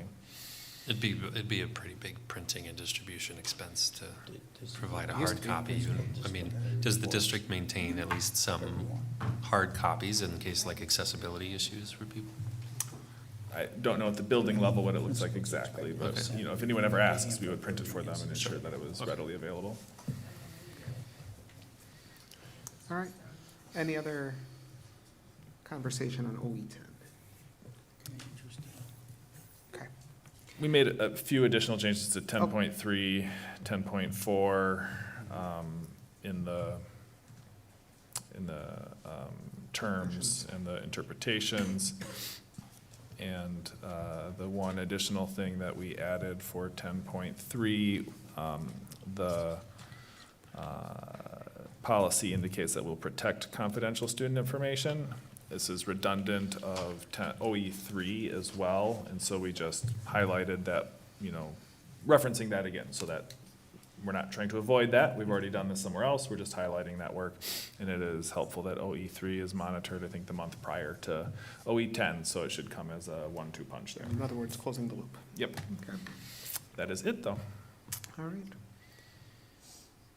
Any other comments, questions from the board? Okay, I'm not hearing any. Then let us move on to 8.03, discuss referendum community engagement plan. I'll turn it over to you, Dr. Engel. Yeah, now that the school board approved our referendum, we're in the beginning of May, and we are excited to get key messages and information out to our staff and our families before we leave for the school year. There's a really great opportunity to take advantage of this window of time before people become a little less engaged in June and July. And so we're hopeful to send home, good information to folks as quickly as possible so that we don't cede 2 months of opportunity, to whoever else would like to create a narrative around this excellent opportunity of this referendum. And so, Nick, our communications coordinator, is chomping at the bit to get going. We'd love to work with a local organization for this referendum, whether it's with Meter, a marketing and branding company, to work on pre-referendum information. Historically, we've worked with our architects or construction management firms, and they're really good at what they do, but they don't have that local lacrosse perspective. And so that, we think, is really helpful. That's something that we've learned over the last couple of years. And so I know that the board has really owned this referendum and continues to want to be the primary point of contact for community engagement. However, we also know it takes a lot of daily work and monitoring to get that stuff done, which is our job to support the board as administration. And so as a potential way to develop that community engagement plan and to keep that conduit with the board, if there was a point of contact, a representative appointed by the board from a board member to our committee that we could continue to work with, that would communicate back to the board on a regular basis. I think that might be a really good strategy for getting the work done with a board member involved and a way to report back to the board on a regular basis about the progress. And so, like I said, we're hopeful to get started since we have a referendum on the books and be able to take advantage of this time to move forward. And I would say that I know, Ms. Berkedahl, you have been pretty vocal, I think is the best word to put, regarding what kind of PR plan are we going to have for the referendum, both with the high school referendum as well as the elementary consolidation. You have been very steadfast in ensuring that what we do is transparent and moving the district forward and ensuring that all community members have that information in their hands. And so, if there's others who would be interested, I'd love to hear that. I just know that you have been extremely vocal and you would be a very good person to be a point person if that was something you were interested in. But not to close the door on anybody else on the board. I just wanted to share that knowledge from my time on the board. Can you explain this process a little bit? I'm hearing in my mind our policy, because you're talking about communicating with the public and the media, and that's only our board president. So I'm trying to understand what this effort is different, and help me understand. So, well, and with the communication from the board president, I think it does say designee. So I think what I'm talking about here specifically is when we went to referendum the last 2 times, we had a committee that got together and met weekly to put together marketing materials, put together PowerPoint presentations, to schedule info sessions, to get information out to different places, to develop key messages, to build out the website, put together FAQs, to work with the printing company to get postcards developed and sent out. There's a lot of daily work that it takes to ensure that our community is well informed for a referendum. And, it would be nice to have a point of contact on the school board to work with, to be able to move that work forward, knowing that it's going to be, from our administrative point of view, like, there's lots of things we're gonna have to do if this is gonna be successful that we did for the last couple of referenda. So just for new board members to be clear, all of this work can only be informational. We aren't campaigning, we're not allowed to do that, so I just want to be really clear about that. So the work that they would do, you said they would bring it back to the board, there would be board review on occasion on this, or what kind of process are we thinking about? Yeah, I mean, it needs to happen relatively quickly, we can't, necessarily wait every 2 weeks, to move forward on all the little things. We hope that the board gives us direction, and, tells us what to do, and then our team accomplishes the how, goes out and makes it happen, just like we do with board policy. And so I expect if the board puts this on the ballot, they want us to go out and make sure that our community is well informed. And so that would be the charge to us, but because of the board's, intimate involvement in the development of this over the last, year, it makes sense to me to also have a specified point of contact from the board so that we ensure that there's that good communication back and forth, so that the board is aware. And I can send, daily updates or weekly updates to the board as a whole, and certainly anytime key events occur, and get feedback on, the most crucial elements of our plan and key messages and things, but. So I'm hearing this as just one board member would be responsible for the public affairs or the promotion of the referendum. It would be wise to have more than one. So I don't think see it'd it be as. reporting back to us what Correct. they're doing in their weekly meetings. Correct. It's a It's a liaison. liaison position. Okay.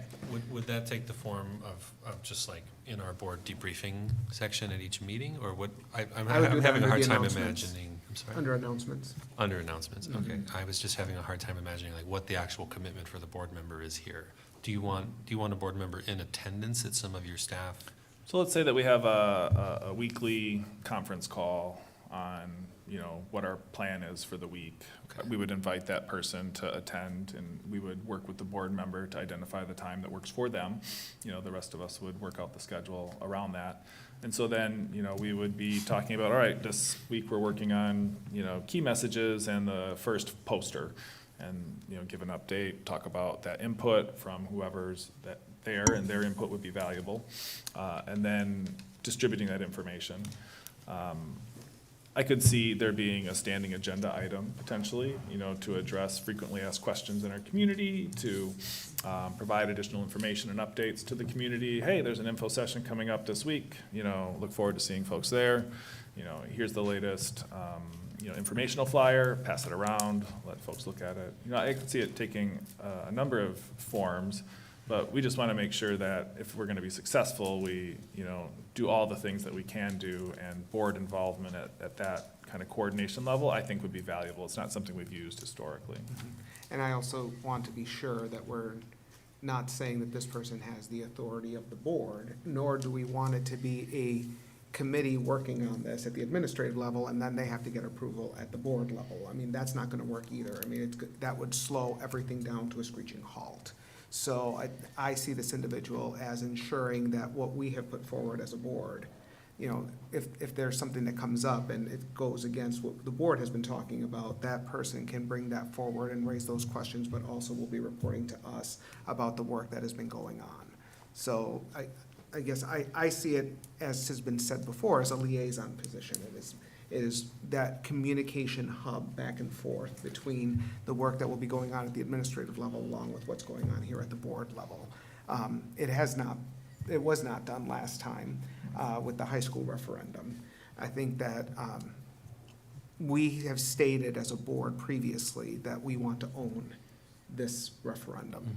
And so in that, I feel like it makes sense to have a board liaison as part of those conversations as they're happening.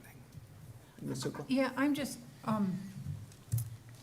I understood that we had discussed as a board about having some meaningful dialogue with the community early on in these public engagement sessions. And I thought that's what was scheduled for this coming Wednesday and a couple other dates in May. So that's, I guess I'm curious what we're talking about now. I wasn't prepared for that conversation. I was more thinking about what is the conversation we're gonna have at these sessions, and are we gonna have these sessions, and how are we gonna communicate these sessions? So, how does all that fit into this? I don't wanna lose that piece, because I think we were all pretty clear. I think it is a separate part. Separate. Yeah, So when will those occur? Because I was understanding we wanted those to happen early on. they're scheduled, right?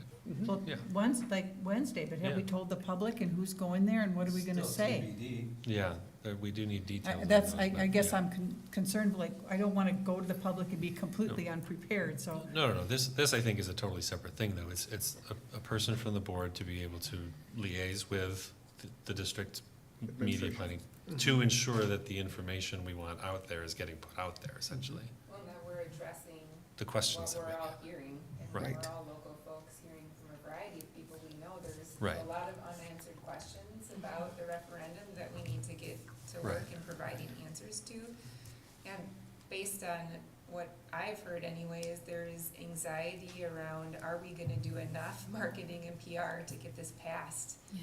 I've been really surprised since we voted to put this on referendum, how few emails I've received.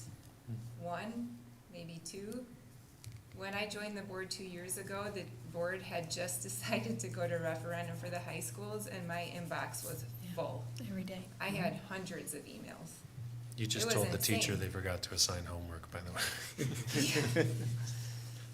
And then we had the staff listening session at Central on their day off, and there was a good 20 people there. Trevor and I were there, and Laura and Dr. Engel, and and there were teachers from Emerson, Spence, Hinchin. I expected there to be really tough questions that we'd feel uncomfortable answering, but the feeling I got from that group was, what are you gonna do to get this passed? Like, the comments that we heard from our presenters this week is the same that I'm hearing in town. We made a hard choice. It is a hard choice. It's not painless at all. There's a lot of questions to be answered, and it's given people relief. It's given people hope. We have an opportunity to move forward in adding to the district and modernizing it and keeping cohorts of students together. And I think this opportunity to have somebody from the board liaising with the marketing and PR experts will allow an opportunity for us to level up the concerns that we're hearing from the people that we talk to, getting those questions answered in clear, transparent ways to the public, and then relaying back to the board the concerns that we're hearing from the public to make sure that voices are incorporated in the plans moving forward. I think it also gives us a different level of insight into what the administration is doing than we get from an operational report, an information item. So I think having a more to the minute lens and firsthand experience with, well, what are the discussions about putting this out? How is the district actually talking about publishing information? How does the district think about things in terms of accessibility, of distribution? I think would be all very valuable. That's exactly what it is. It's just strategizing how to get information moving, because Yeah. we have struggled with that. I mean, there's been times where I'm like, how could we do this different? Should we get a plane to write it in the sky? Like, Right.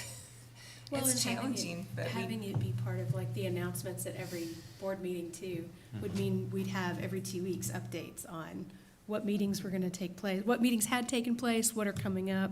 Right. And where the community can get information, and where else we would So- maybe even recommend during that announcement period, like. I do like if we the have idea questions of or it ideas. in more than just our superintendent or administration opening up about the referendum. That was just from my understanding from the last referendum, where we kind of need to hear more input from what we intend to do. I guess my other biggest concern, though, is with the referendum is what exactly are we going to be telling the public? That's something which I think last referendum was a complete, I'm not going to use the word a complete mess, but it caused a complete confusion among some of the voters, which is one of the reasons why I think it was shot down so hard. Are we being transparent by what we're presenting? Are we telling what's actually going to happen? If we're answering questions, how are we answering these questions? Are we answering honestly?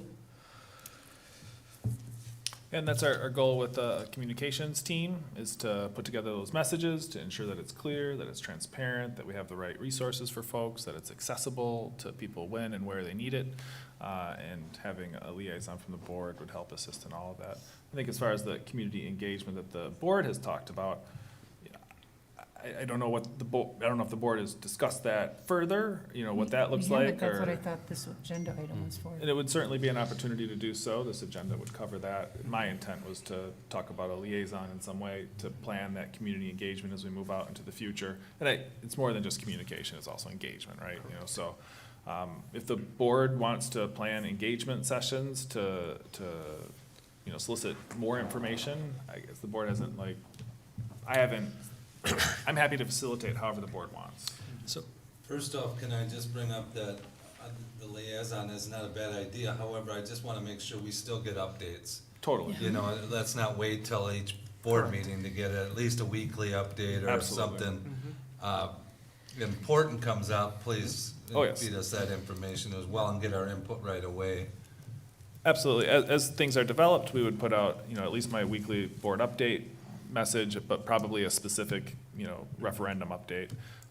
So you'd be getting something from me twice weekly. And in there, I usually BCC everyone, so you're always welcome to respond directly and provide any feedback that you have so that we can incorporate that into our plans, questions you're hearing, thoughts on things, So, just to kind of be mindful of time and to hopefully hold some space for the other discussion that I was also expecting to be having, I volunteer as tribute. I'd be happy to liaise with the marketing team and provide regular announcements and things that, unless, Katie, you really, really want to. I was gonna volunteer as well. Do we need a secret vote? We don't, it doesn't have to be limited to one. No. Like, We can any trade board duties member if you who want. wanted Yeah. to participate. I can serve as alternate if you're having a busy week or something. Sure, yeah, I just think whatever we can do to improve communication and transparency, it would be a good thing. And you're absolutely right, Ms. Rickedahl, it is open to anybody, but of course, a liaison, having a point person, I think makes a lot of sense so that we know who to go to, but having an alternate, I think also makes a lot of And our sense as well. schedules are very different, so I think our availability would be Yeah, complementary. that could work. And again, just to reiterate, the point is to bring information of what we're learning from what's happening in the district to the board. It's not providing direction. Correct. Yeah, I've worked in work experience, I've worked in developing PR and marketing strategies, and it's really interesting and important, and it's mostly imagining what steps need to be taken to execute messaging out. It's not micromanaging how that's done, it's just developing the strategy around the communication. Correct. Yeah. Okay. So unless there's objection, I think we've pretty much settled that one. Did anyone else want to be part of it? We can rotate around. Right. I think my only hesitation is, if the report is just a report to us, and I think we're all, once this gets moving, I think our need for input will ease up, but I think early on, I think the opportunity for board input, rather than just a report, I think is important. So how that liaison works with the board to allow for input, meaningful input from the board is important. Again, I think as we get, once we get key messages, I don't have to say if the logo should be here or there on a postcard, Right. No, but I think that's where the next part of the conversation is going, is where we're at the board level, we're providing the direction, like Dr. Engel said. You tell us what, and we'll figure out the how. And that's where I think we want to spend more of our time talking right now, is what do we want to be doing actually? Correct. And then the liaison is a position to say, well, you know, Mr. Marcoux was talking about, you know, such and so opportunities to get out on social media, and we're taking advantage of that in this coming week, and, you know, things that we can highlight what's actually being done really on a day-by-day, week-by-week basis to achieve those things that we've said we want, so. I think also in transparency, we need to be clear as a board what our budget is for this. I mean, this isn't for, lots of it, social media is free, but not everything's free, and. I'm free. Yeah.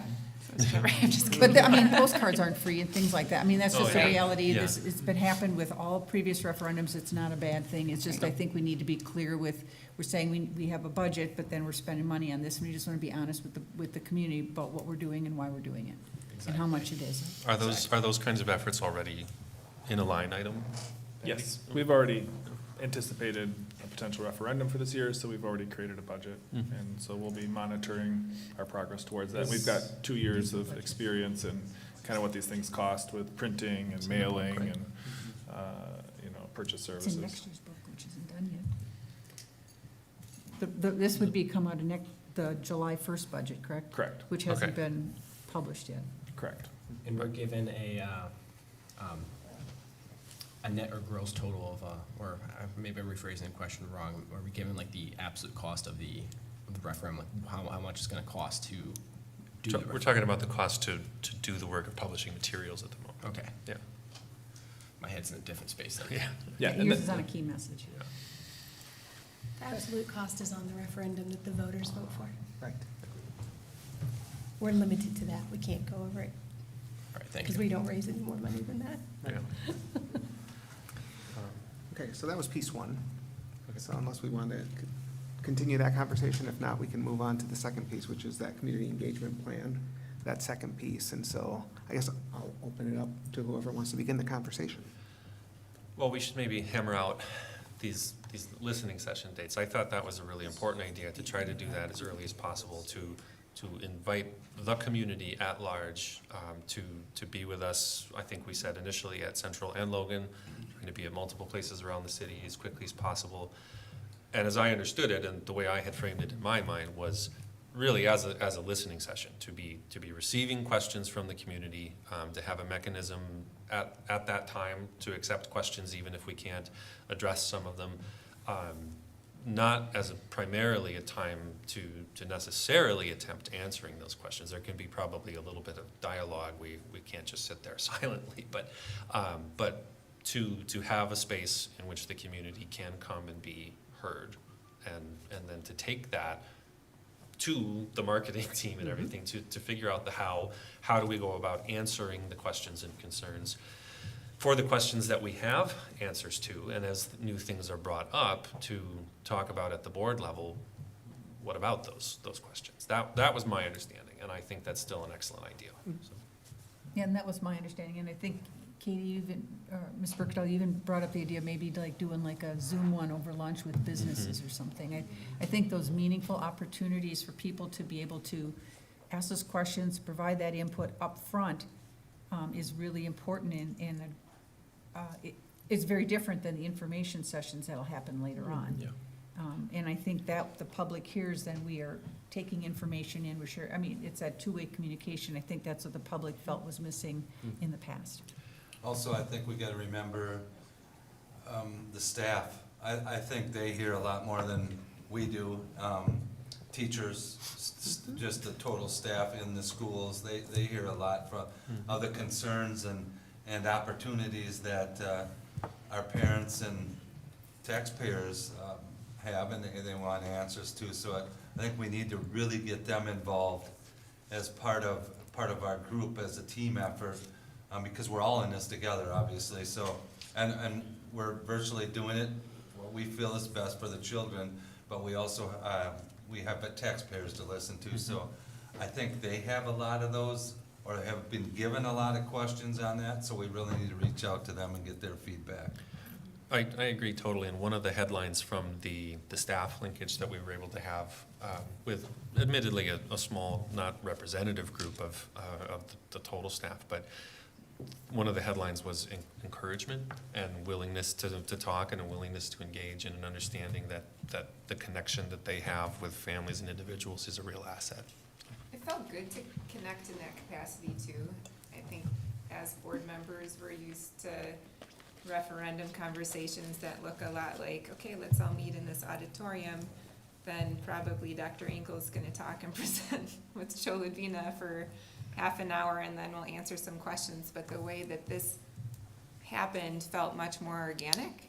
And I left feeling really good that we had that opportunity to connect around a table and let everybody have a chance to talk, and it was much more of a conversation rather than a presentation.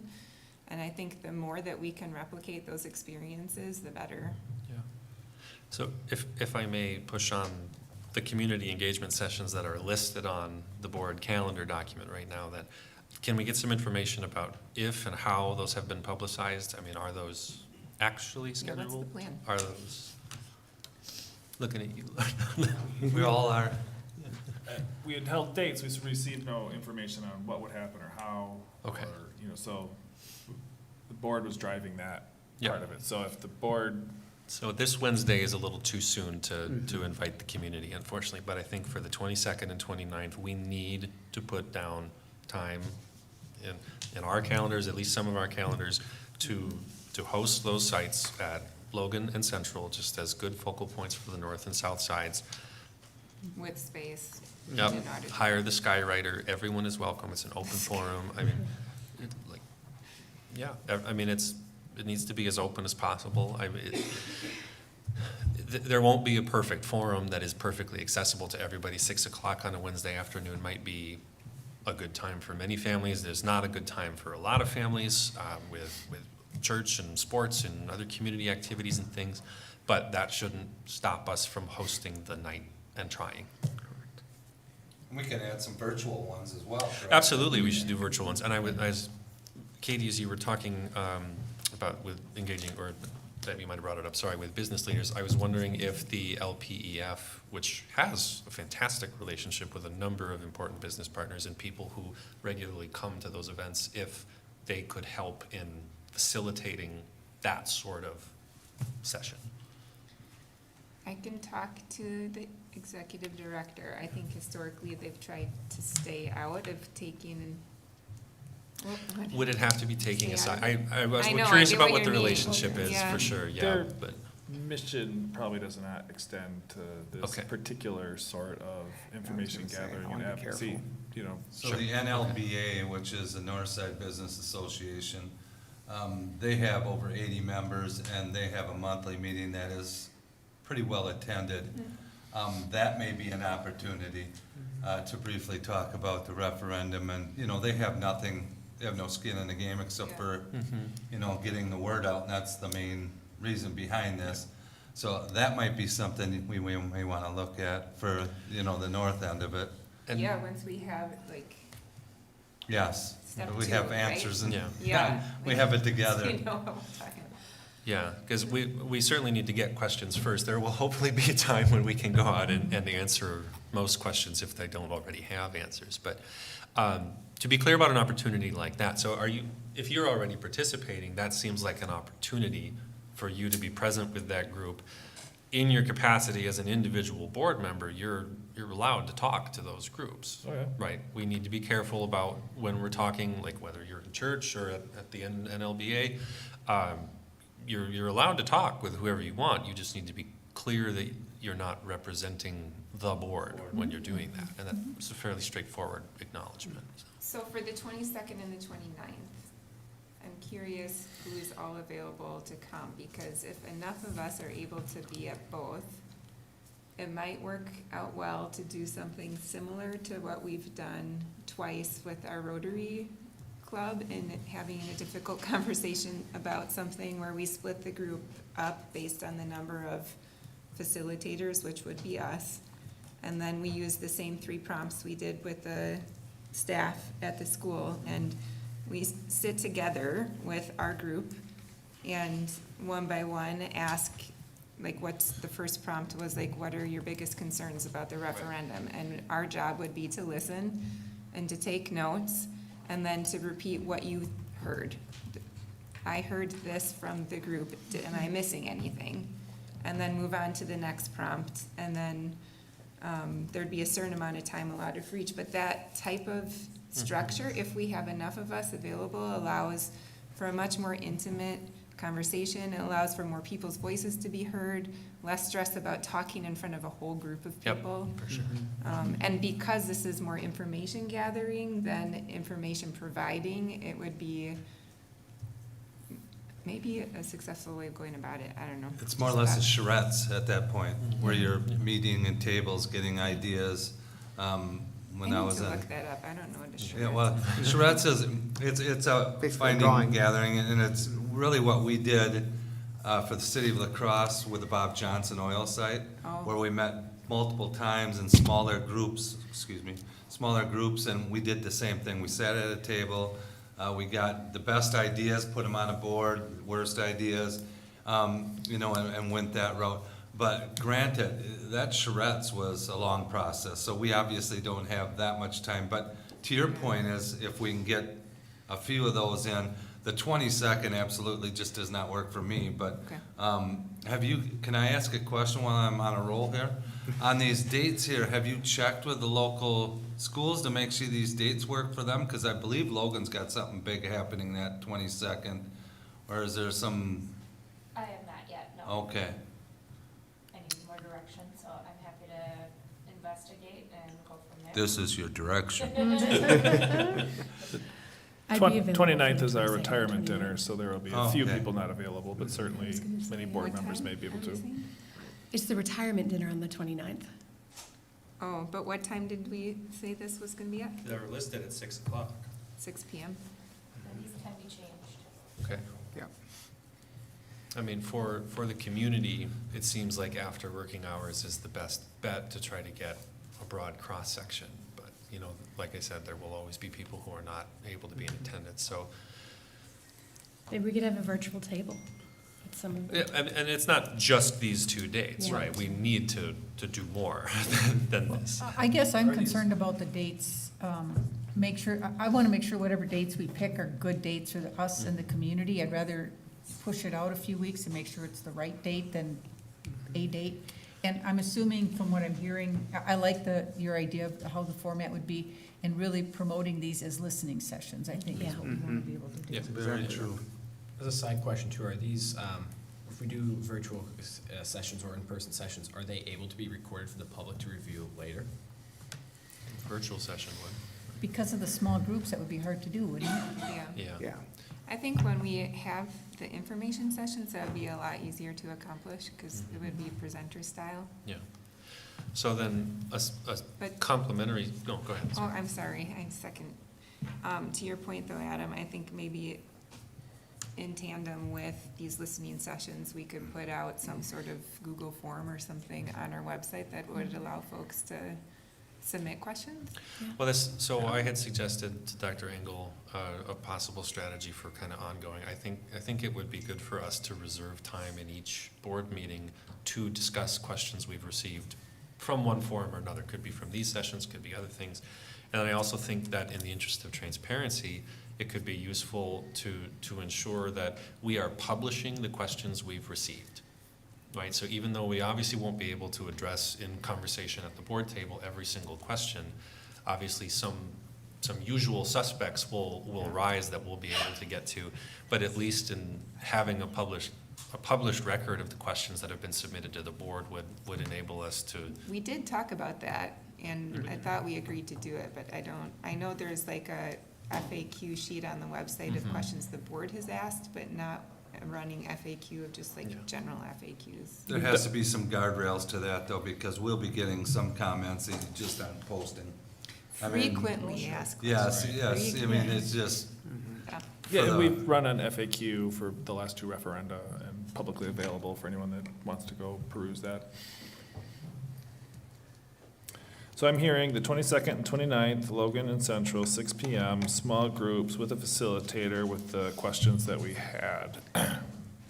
Pending confirmation of availability of spaces. We should be able to find a space regardless. I How don't many think- board members are gonna be going to the retirement dinner versus, like, I'm struggling, I feel like we're already splitting ourselves in half, and I think it's really important that we have as many board members in attendance at these as possible. I think that's just a very strong statement to the community. I think- And as the President said earlier, like, the board has said, we wanna own this. And- Does it have to be on a Wednesday also? Well, and that That's- was gonna be my next point, is that I Yeah. think if we choose one day, then we definitely will not get a good cross-section. Right. Right, so Wednesdays are if all out. we're doing is Wednesdays, then we're not gonna get a good Yeah. cross-section. So it'd be good to try to choose maybe 2 or 3 different days, or, maybe a Wednesday, a Thursday, a Monday virtual session, something like that, where we can get more availability for the community, but The retirement thing on the 22nd? it is on 29th. Okay, so what about the 22nd and the 28th? And we could sprinkle in a virtual noon hour thing somewhere in there. And it doesn't have to be in May. Well, I think, I would like to see them sooner rather than later. I think that's what I'm also hearing No, from I the board, right? agree, So- but I think we need to do at least these two These kinds two of for dates. sure. And then think about June, Correct. July, or Correct. August, because- Correct. I'd just be careful to verify it with the schools. Like I said, the Mhm. 22nd, I don't think is a good day at Logan, but. Right. And I realize you can do multiple things in there, but I don't think you want to be competing with big games or, something going on. Correct. Yeah, parking and, there's other days in the week that maybe we can look at. So I guess the other question I would have is, how many do we want to schedule out at this point? I mean, at what point, I guess the question we need to ask ourselves is, at what point will we reach saturation? If we even get to that point. How far do we want to go before it stops becoming more of a listening session? We've gathered everything we need. Now it's time to start having more conversation about. I would hope May, June for sure, because I think we could definitely still go through June. The hardest thing about it, once you get past June, probably, you're gonna lose a lot of people because summer's busy and people. Correct. But at least we'll have answers, I think, in those 2 months. I would think 2 at a minimum, maybe 2 with, as we say, a third virtual option. I think that's a good place to start. That will give us direction on what the community wants, what their concerns are. We may have a lot of research to do. Right. Right? Right. So, yeah. I think if we put out a release to the media saying that we are, and through district email, that we are having 4 ways of gathering information in the month of May. There's these 2 live listening sessions, there's the virtual option, and then there's a virtual form with a link to that form that folks can submit questions to. And then based on the questions and feedback we get through those 4 avenues, then we'll start to put out information sessions that address those questions. And share that on Facebook. Yep. And also, I would hope the staff knows that all staff knows that they have questions that we want, or they'll have questions and we want to hear what they are as well. A noon session. I don't know what works for folks.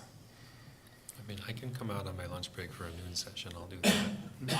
Any day but Thursday. I might be free.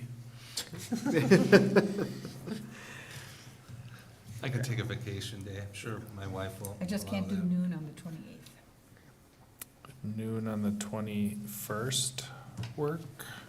I don't know if you want that to be the first one. No, actually, that doesn't work for me either. Are you giving me Noon on the 21st for virtual, does that work for others? Works for me. I'm looking. Not you? I'm driving that day. Oh. It's like Tim's nodding. Yes. Yep. Okay. Scott's in, I'm in. I can do noon. Yeah. I have a commitment at 1:15, but I'm sorry, which date? The 21st. For virtual. And just so, if there's 5 of us, we need to post the meeting, which Right. will be posted anyway. All It will will be be posted. posted anyway. because I can do A majority could come. Okay. So just to be clear, May 21.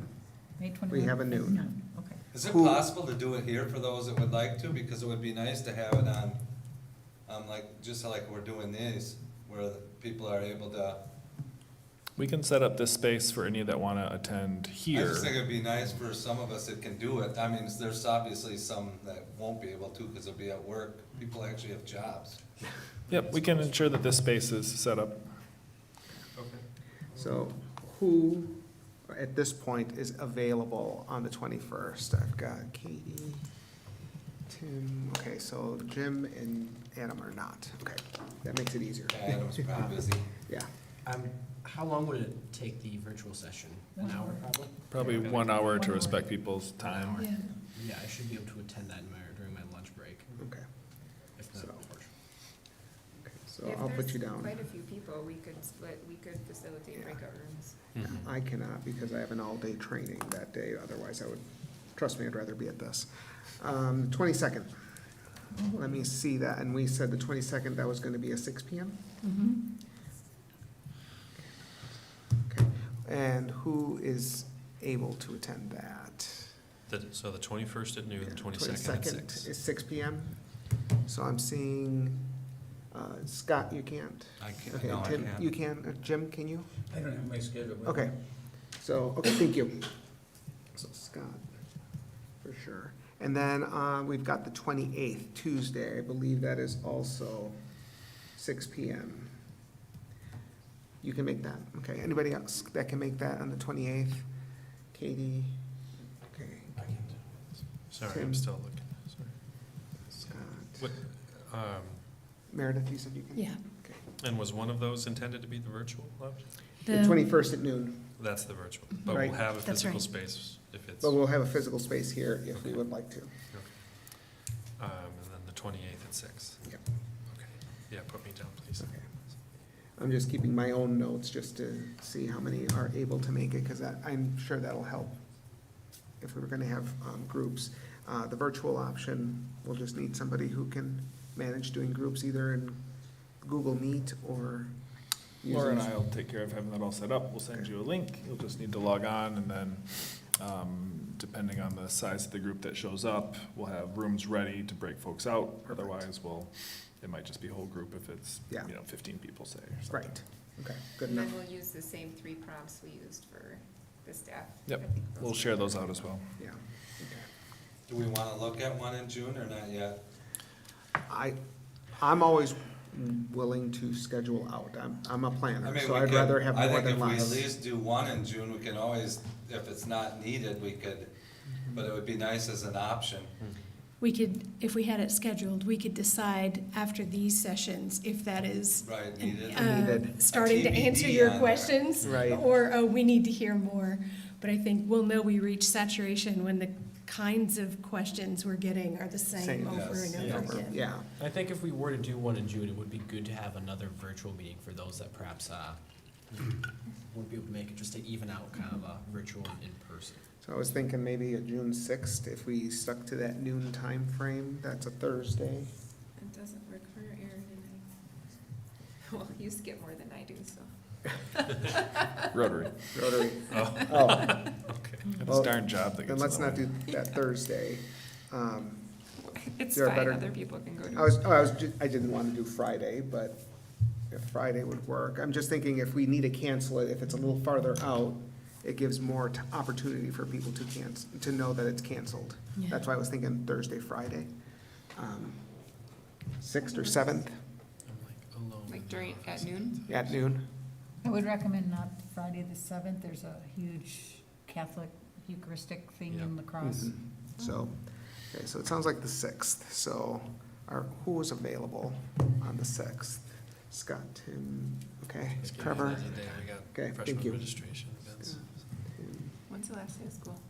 The 3rd, The 5th. or excuse me. I should be able to do that one. 5th. Okay. All right, so it sounds like we've got a plan. I'm glad we did. The 21st, the 22nd, the 28th, June 6th. It just so happens I got contacted by the media to do some interviews tomorrow, so I can also add this into my conversation with them to ensure that we get this message out quickly. And it's okay to put like some sort of form out there, Aaron, in a press release too, where people can click to submit questions? We'll have to develop that First. quickly, but then, yeah, we'll get a press release out probably end of day tomorrow, start of Wednesday. Okay.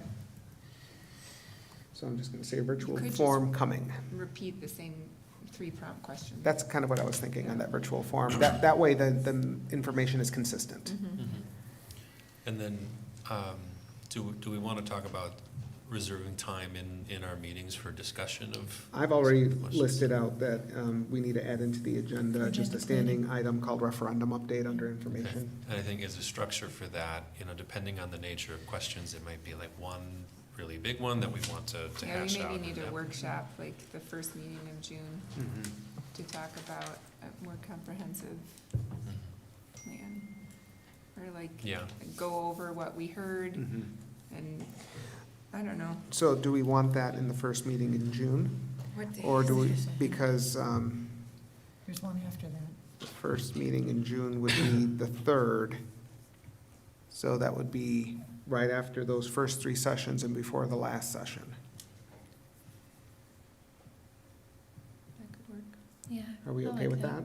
I like that. I think it makes sense. I mean, at least we'd have 3 meetings under our belt where we could have that conversation along with whatever comes in the virtual form. Okay. Okay. Have So some workshop on the questions to 3rd. field, yeah. so. Okay. All right. Well, that was the easiest conversation ever. So I think we've Everybody got, wants to talk. yeah, I think we've got some good movement on this. I think this will lead us in a positive direction. So I'm excited to see that we've got this laid out. We can get this out to our community members so that they know about it, get their input, and start moving the ball down the road here. Okay. Any other questions, comments, thoughts regarding the referendum community engagement plan? I'll think about what to call that agenda item so that it's as all-encompassing as possible. I was just thinking referendum update. I think that opens it up quite widely for the conversations we need to have. Okay, all right. All right, with that then, we will move on to our next agenda item, the 24-25 proposed budget and administrative goals. So if I could turn it over to either Dr. Engel or Ms. Spring. Yeah, the administrative goals are a part of our budget planning process that gets incorporated into, which policy is it, Ms. Sprang? OE5, I think, OE5, financial planning. And so because this information is extensive, we want to kind of present it at the time when it's most relevant to the school board. And so this is one of those things. It's our goals for the next year. These are ideals as opposed to maybe SMART goals, but related to our results policies. Our 5 goals for this next year are all students graduate college and career ready. Student outcomes are not correlated with student demographics. All students read proficiently, all students feel like they belong, and all students are engaged. And so this correlates with a number of our OE10 policies, but also with our results policies as well. Questions? Comments? I have a question. Yes, sir. On your administrative goals, number 1, should we have in there a trade school or something in that nature, just considering what we had tonight? I mean, college isn't necessarily. But career ready would encompass that. You think so? Okay.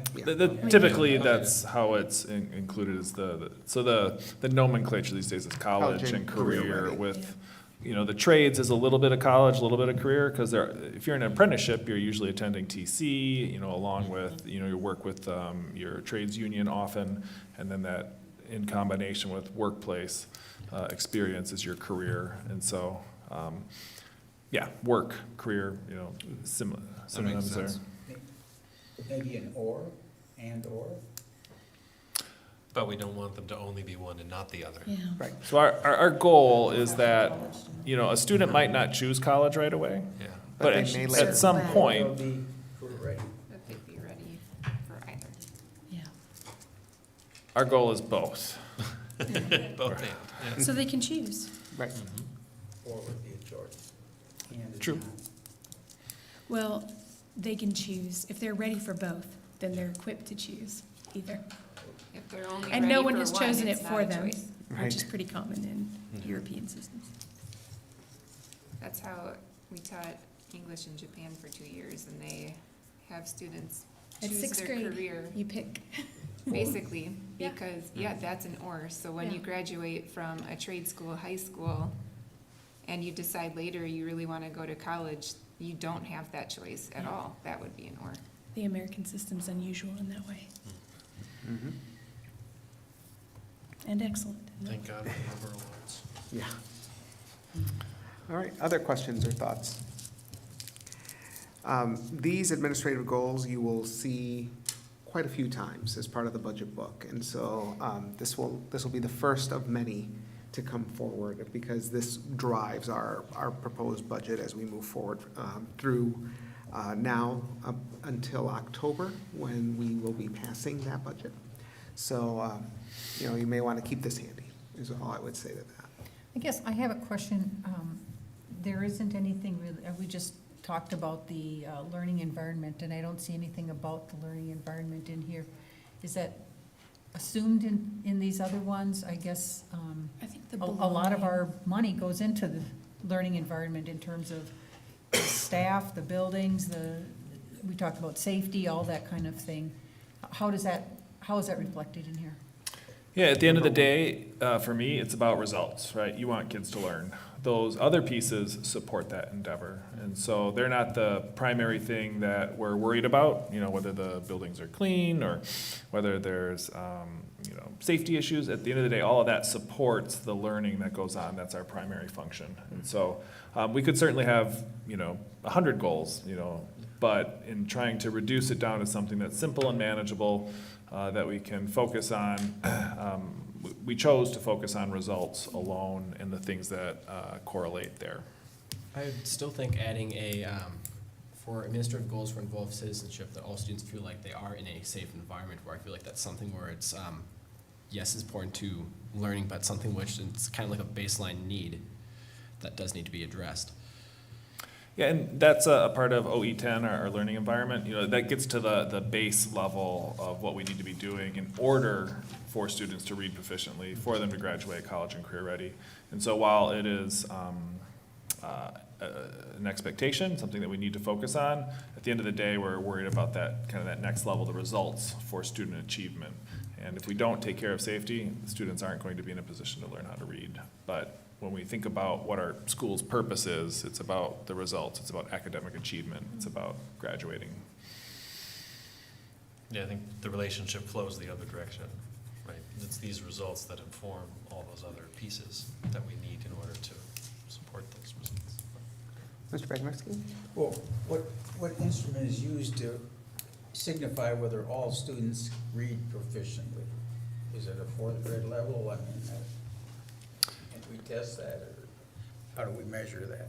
Yeah, like I said, these are somewhat lofty goals. They're not like specific SMART goals that are, defined and measurable. That's what our our policies are for, our policy monitoring process. And so when we get to OE2, we get into monitoring our students' proficiency levels, and we will report that to the school board. So once we finish our state testing, we'll report all that to the board. When we do our AGR report, we present that to the school board on reading proficiently. So it's monitored in an ongoing way through those other policies. This kind of captures the ideal that we're shooting for, and that we want all students to read proficiently, and then we will provide that information to the school And our board. budget is tied to these results, correct? It's just Yes. like a grant application. These are the goals, the policies provide the objectives, the pathway for reaching these goals that the measures are attached to. So that's kind of how I think of it, like the goals are the big overarching thing that you want, and the policies and the indicators and the evidence, those read kind of like the objectives in a grant application, what you do to get to the goals. I think where I'm getting confused, we've done this for years, and now all these questions make me think about this differently. These are really the board's goals. It's all comes from the board.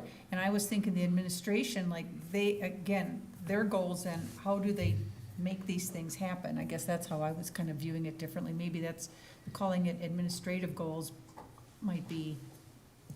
So these are the board policies, right? Correct. And then And our policies are our goals. Statements of our values. Yeah, their statements are our values. Vision yes. statements. So then we have our administrative goals, which are tied to these the policies. And this is the document that leads the conversation and the decision-making at the administrative level on how we are going to disperse the funds in the budget in order to ensure that we are meeting in the end, the school board mega result number one. Right, that is our mega result. That is our purpose. That is the reason we exist as a school district, is to ensure that students can discover and develop their talents and abilities. So I think the thing to remember about this document is that this is how the administration is showing to us that their goals are tied to our policies in order to ensure that we are funding things appropriately. So and just, maybe I'm putting the cart before the horse, but this is just as far as student goes too, because I'm assuming, because we should have staff on this as well. Obviously, they're probably, other than teaching our kids is the most important piece we have.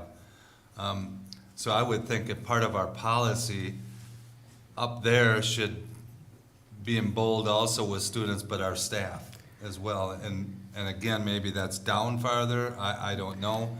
I don't recall seeing that, or is this just student piece? I guess I would go back to what Ms. Berkedal said. These are the lofty goals. And so, for example, the goal of all students are graduating college and career ready. Let's just take that example. Well, how is that achieved? Well, you can't do it without staff. You can't do it without faculty. You can't do it without curriculum. You can't do it without facilities. You can't do it without state. So this is the overarching goal. All of that falls underneath. Those are all the objectives that she was speaking about. And I understand it, but my lofty goal would too is never lose a staff member, to somewhere else. Those are in the operational. Those are all, expectations. exactly. So the results policies that we have are all around student performance. Correct. And the OEs are include things like air quality and staff and other operational things? The results are what we want our students to achieve. That was my question in the first place, I guess, because I asked that if it's somewhere else, and I said I don't recall seeing that. But, okay, thank you. It's been a long year. I mean- I'll shut up now. I was trying to say, I was like, I know we talked about that. Okay, next. Mr. Bakneski? Well, on that policy, let's say, and I don't want to beat this to death because I probably can read more, but all students read proficiency. Well, there's a method for deciding that, but, it's a lofty goal to say all, but realistically in the La Crosse School District, do we know that 90% of them did last year? And this year, are we shooting for 92%, or was it 70%, and now we're looking at 72%? I mean, So are those kind of deviations that we look at? So that is all part of our operational expectations. We get the results from the Yes. forward exam, and we compare it. So we with the provide state. more fine-tuned goals around that in our monitoring policies for our results. So we certainly get into all of that. And so if you go check out, results policies 2 and 3, that we did last year, you'd see examples of that, and we can share those directly with folks if that's helpful. So we certainly get into the weeds on all of that. I would also offer up that, these are large goals. We also have a district improvement plan that we're finalizing shortly that talks about kind of the fine-grained detail about teacher strength and about the systems that we have in place. It's the individual little things that we're doing and monitoring throughout the school year. And if we do those things well, it should lead to the results. But at the end of the day, the community expects us to teach kids. And it should come out in these results. They don't really care about how we figure out how to transport them and how we retain teachers. They want their kids educated, and that's why we focus on the results in our administrative goals. Our job is to figure out all the rest of that so that kids learn and they see that. So truly, all of the board policies are administration's goals because they have to bring back Yep. Proof that they evidence met that it. they've achieved them. It's So the all of ultimate our strategic policies- plan. All of our policies are the administrative goals. I think, I don't have an issue with this, is just rehashing what our policies are. I think the question that is in my mind is, so this doesn't tell me, like last year, French was no longer included in in the budget. It's expanding the egg program was in the budget. This doesn't tell me any of that, and I think that's where the piece that I'm getting more curious. All of our policies are administrative goals, because you're supposed to follow them, and that's how we measure your performance. So that makes sense to me, and if we want to reiterate this as a public document, but this and our decision on French or egg or anything else fits into this, but this is so vague, it doesn't give us, as board members, any of that information. I think that's, when do we learn that? Maybe that's the question. I think that's through the instructional priorities, which is Okay. also part of the budget book. So we're just introducing parts of the budget book that support the dollars. So when do the instructional priorities come to us? They come General, to- not specifically, Pretty but. soon. July, yeah, I was Okay. gonna say, it's in the work plan. Okay. If you go to, I just- 6E. I think that helps other new board members to better understand how we get pieces of this. This isn't like it, and then we get the whole budget book. There's layers that fit to this. Thank you. Yep, we're starting kind of at the top with kind of lofty goals and ideals, and then we'll work down a little bit more finely grained as it relates to the budget book. And then on an ongoing basis, you'll be receiving lots of fine-grained, detailed information through our monitoring reports, through every component of how the school district operates. And we also have district improvement plans and school improvement plans, and we share all of that with the school board along the way. So more information than you could possibly want to digest, I'm certain. Correct. Okay. Anything else? All right. Hearing none, then, I believe we are at our announcements. So if I could turn it over to our student representative. I don't have too much, I guess. Obviously, the end of the school year is approaching, so all of us students, especially at Central, are really excited. But that also means upcoming exams and AP tests and everything to kind of close up the school year. Something cool that Central is also promoting is May is known as Mental Health Awareness Month. So they've encouraged students to wear green anytime throughout the month of May, and that's just to help kind of reduce the stigma around mental health and just kind of advocate for it. NHS just finished a clothing drive, which from the looks of the boxes throughout the school was very successful. I'm not sure exactly where it was going, but from my understanding, I think it was kind of going to be dispersed throughout the community to different organizations. As well as that, NHS also held a successful blood drive on April 26th at Central, and that also we were able to get I think we were able to meet our donation goal, I think, which was 38, if I remember correctly. It's also the week of staff appreciation. So during lunch, students get the opportunity to sign little notes that they want to go to different teachers, just as a way to promote teacher appreciation, which I think is really, really cool. From the Health Science Academy standpoint, today we actually got the opportunity to work with Aura Trails as part of our Global Issues project, where we got to work out on the farm, kind of out, it's off Highway 33, and we got to help in part of clearing parts of land, just to kind of help them with their ongoing process of creating trails for the community.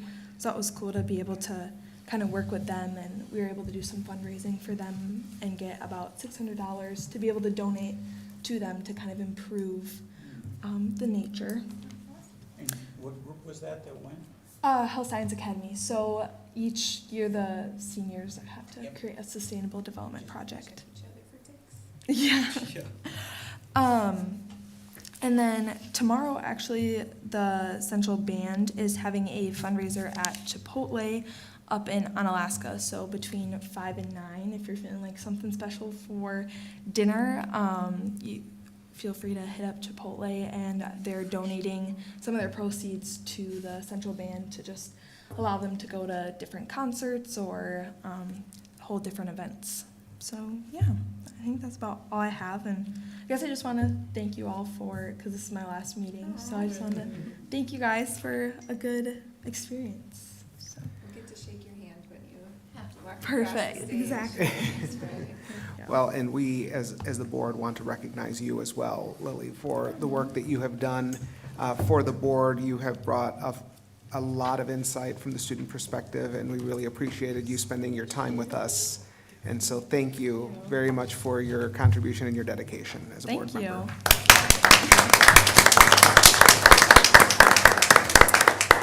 We express the same to Mason as well, who cannot be here today. Yes. All right, so then we'll move on to announcements by Mr. Newmeister. Do you have any at this point in time? Well, It's probably we had too our- early. We had our first meeting, I attended on Monday. It went well, I got to meet everyone. There's just me and another new face, everyone else says how much they'll miss Trevor. So I had one guy on my side, because he didn't know Trevor. But, and this won't shock anybody, but them, like most places, are struggling with insurance.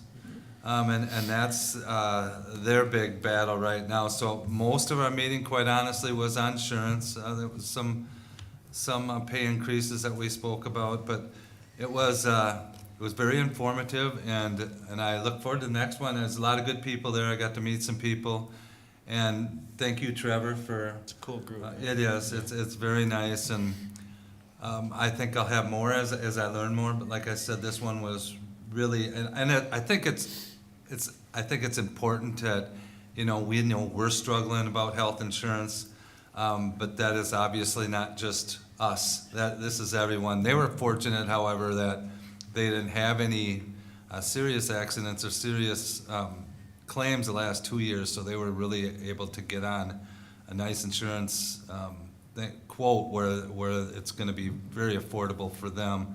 But obviously, we're talking a whole different ballgame too, where they're 40, 50 people, and La Crosse School District is quite a bit more than that. So obviously, your chances increase exponentially. But it's nice, and I'm thankful for being on there. So thank you all. Sure. Thank you, sir. Exponentially. That's what I meant to say. That's what I heard. Yeah, thank you. Bless your heart. Yeah, thank you. Turn it over to Ms. Berkadal for the La Crosse Public Education Foundation update.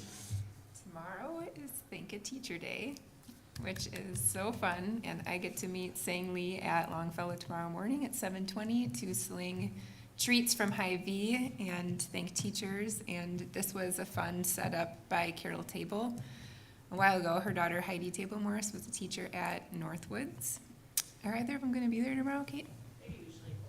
Yeah. Yeah, anyway, it's a fun day, so thank you, Teacher Day. Wonderful.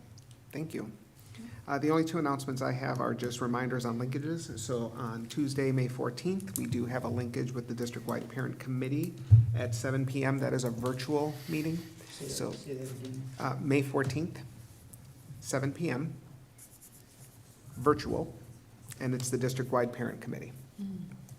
And then on Wednesday, the 15th, we have a linkage with all high school staff at 5 p.m. in room 209, so just upstairs in this building, room 209. Do we have board members attending these? I have 2 for the 14th and 2 for the 15th. If I'm one of the ones on the 15th, I cannot. I updated that. Thank you. Okay, I just want to make sure we have representation. All right. So, is it the 15th? Yeah. Yeah, one on the 14th, one on the 15th. I thought she Okay. said she changed it. Yeah. Okay. And then I'll turn it over to Dr. Engel. Sorry, can I Oh, just point out, yep. even if you didn't RSVP and it's 4:45 on May 15th, you're still welcome to come Yes. to any of them. You don't have to. The more the merrier, absolutely. Before you bring it to him, can we also recognize that this is, I think today is the beginning of Teachers Week? So we will probably want to put that on the record, that how appreciative we are of our wonderful staff, and look forward to, they're looking forward to their summer vacation a little bit, but we look forward to next year and great things to come, so thank you. Well, that's actually number one on Dr. Engel's list, Oh. so. Well, I set you up there, didn't I? Thank you, Mr. Newmeister, for putting the ball on the tee. May 6th through 10th is Teacher Appreciation Week, and I look forward to attending Woods for their teacher thank a day thing with LPEF. We're so thankful for the Crosse Public Education Foundation. They recognize our teachers across the district tomorrow, and then they coordinate with the PTOs because they also do recognition events, and we're so thankful to our PTOs for recognizing our teachers as well. The teachers are, what we do in public education. That is the heart of our organization, and so thankful for teachers, as Mr. Neumeister mentioned. In addition, May 8th is School Nurse Day. It is a unique public health position in our community, and they do valuable good work to ensure that kids are safe and able to attend school on a daily basis. The second best day of the year is graduation, right after the best day, which is the first day of school. And we have 2 days coming up to attend 4 different graduations, which are really fantastic. We've got the Cooley Region Virtual Academy and La Crosse Polytechnic High School graduation at 5:30 at Polytechnic on May 17th. So May 17th at 5:30 for CRVA and Polytech. Awesome event, super intimate, amazing to see these kids across the stage and get their diploma. And then May 24th for Logan High School at 5 and Central High School at 7:30 at the La Crosse Center. And another amazing event to see all these families get together, teachers there, students celebrating, just really amazing opportunity to really celebrate the amazing accomplishments of our students. So. Thank you very much. We'll move on to the agenda planning then. If I could have a motion to approve the May 20th, 2024 Board of Education agenda with any additions or corrections. I'll move to approve the May 20th, 2024 Board of Education agenda with any additions or corrections. And I heard Ms. Burkett-all. Both of them went Whoever. first, so I'll just call them on both of them. So moved by Dr. Sprague, seconded by Ms. Burkett-all to approve the May 20th, 2024 Board of Education agenda with any additions or corrections. All those in favor? I actually would like to make an Okay. amendment that Sure. we add an agenda item for facilities discussion. For what purpose? Um, Because it could be an agenda item, it could also be a workshop. And so that would be, in my opinion, would make more sense as a workshop to better understand the conversation rather than an agenda item. I mean, are we gonna be having, is there a decision that needs to be made, or is it more of a Potentially. conversation on facilities? It's potentially a decision, it could be an action, discussion or action. And it's to discuss with the new board members, the referendum, as well as there is another proposal that's going to be put on the table. Okay, so what I hear is a motion to amend the Board of Education meeting agenda by adding facilities update? More planning, I guess. Facilities planning. Okay, is there a second? So is the possibility that the referendum would be rescinded? Is that the intent? I think we need to be clear. I suppose that's a possibility. I would hope not personally, but that's a possibility. I just would not want to make sure that it's noted properly for the community. So it could be facilities referendum planning. Well, is there a second? I'll second it. Okay, so moved and seconded to add a facilities, say that one more time, facilities planning? Facilities and referendum planning. Okay.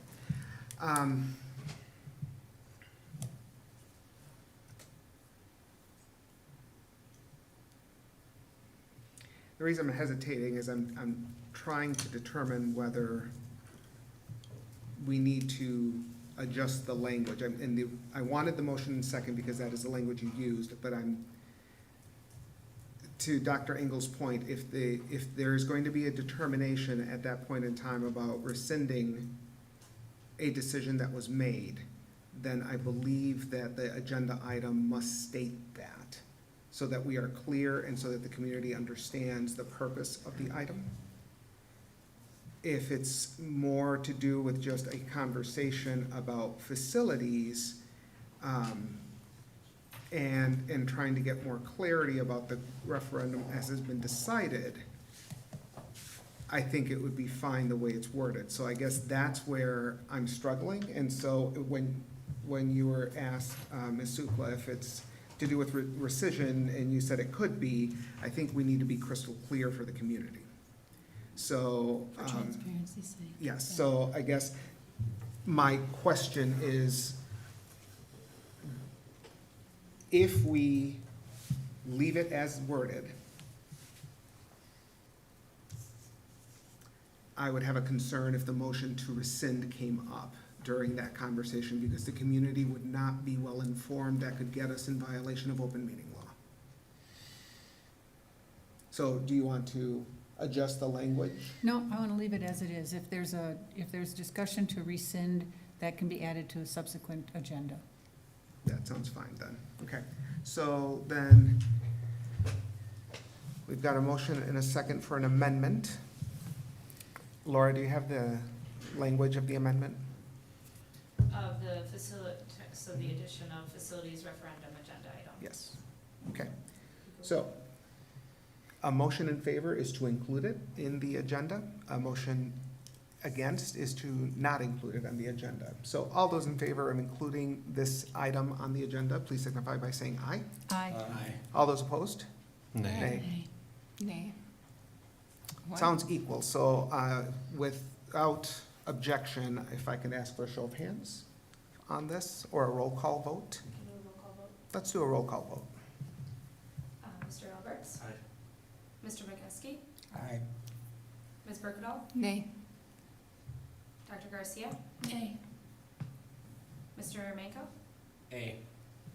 Mr. Aye, Neumeister? sorry. Aye. Affirmative. Mr. Neumeister? Aye. Dr. Sprague? Nay. Ms. Sukla? Aye. Dr. Jimenez? Nay. So I believe that is a 4-5 vote, or excuse me, 5-4 vote? 5-4, the ayes So, have it. yes, the ayes have it. So we will add that onto the agenda. So back to the main motion of approving the agenda. Is there any other discussion? Hearing none. All those in favor, please signify by saying aye. Aye. All those opposed? Motion is carried, and we'll move on to board debriefing. So in this item, this is not an item that is on the agenda to discuss how we voted on things. That has come up in the past, and that is not the place in this agenda item. What this agenda item is for is to talk about how we worked together as a team, where are areas that we could improve, what maybe did not go so well.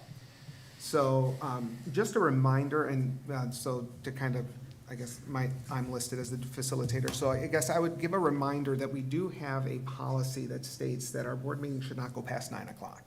Now, I know that in the previous year, we have gone past 9 o'clock routinely.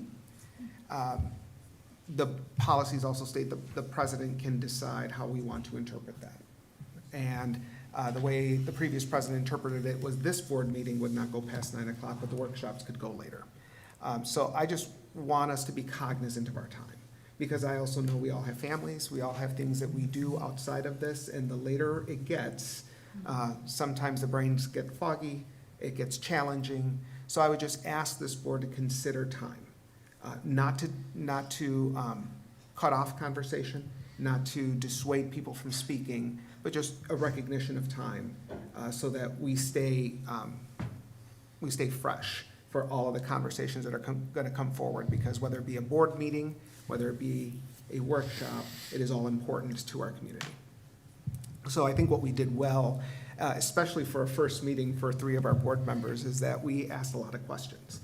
We wanted to know, and I think that that's important. I think it's valuable to have those conversations at this board table so our community sees that that's happening. That this is not what has been dubbed a rubber stamping board once upon a time. We have robust conversations at this table. I think that, again, one of the things that we can do to improve is just maybe be cognizant of time, be cognizant of each other, that especially for our new board members, we've all been in your seat, and it is going to be drinking from a fire hose probably for the first year. Right? And so there may be things that you are wondering about that you don't have the information on, because we haven't gone through the entire cycle. So allow yourself to be uncomfortable in not knowing, because that's how you grow. is by being uncomfortable. So just recognize that as we move forward. But I think that for our first meeting, we have done great work. I think we have areas that we are going to be having lots of conversations in the next few months, and I'm looking forward to those. Anything anybody else wants to add? I just want to, like, when I was a brand new board member, I feel like I asked a ton of questions and annoyed everybody. And I think that's partly because I'm a bit of a procrastinator and would prepare for board meetings like the day before the board meetings. That didn't give me a lot of time to reach out and ask questions if I had them. So the work that we do is complex. There's a lot of data. There will be a lot of questions, and they're certainly welcome at the board table. And I would recommend for one thing I've learned is to try to prepare further ahead of time than what I normally would, to give me time to ask questions when I have them that are more procedural, or like, what about this? Do we talk about this another time of the year or whatever? It's just something I've found helpful. Thank you. Other Can I thoughts? ask a question to something you'd brought up with the past president and you? Where do you foresee the cutoff time at 9 o'clock being? Because personally, I think being here till 10:30 is just not even an option. But unless there's obviously something, very important. But I think there's got to be some sort of, cutoff. So that's what I'm wondering what you're thinking. So the way I interpreted it when I last sat in this chair was that all of it was done before 9 o'clock. But I would also say, we have a referendum on our hands, right? And so there was a reason why the previous president had those go longer. I think we needed those conversations. They were going to be robust and deep and long. So, but personally, I would prefer that we get all of our work done by 9 o'clock, workshop and agenda, and so that we can all get that done. And if we can't, there's a purpose to the other policy that says that we just need a motion to extend the time, and then we can do that. But I hope that we do that rarely, because I think everybody deserves a life too, right? So, all right, well, any other comments or questions? Hearing none. You're just getting dinged and dinged, right? Not a problem. Well, Do we're you have gonna. the key talking points for the community? That's also part of our. That was it. That's it. That's our debriefing. That also includes key talking points, because that was part of our communication plan that we had agreed to earlier. Are we Yeah. gonna continue that? I have no key talking points at this point in time, other than. Press release probably is the big Right. one, Yeah. right? Other That's than- what I want to make sure that gets. Yep, press release. We will make sure that I gets guess I wasn't out. even thinking about it because I'm gonna be talking about it tomorrow. So, That was something that we had Annie add to the agenda in the last month, that she was president. Okay, By the well. last two meetings. Yeah. Just to talk about what are the key points. And specifically about like what actions we had actually taken and voted on, so. okay. Thank you. Okay, so then I guess it is 8:53. Let's give ourselves about 3 minutes to take a quick break before we come back for our workshop, and the meeting is adjourned, and we will reconvene for our workshop right here.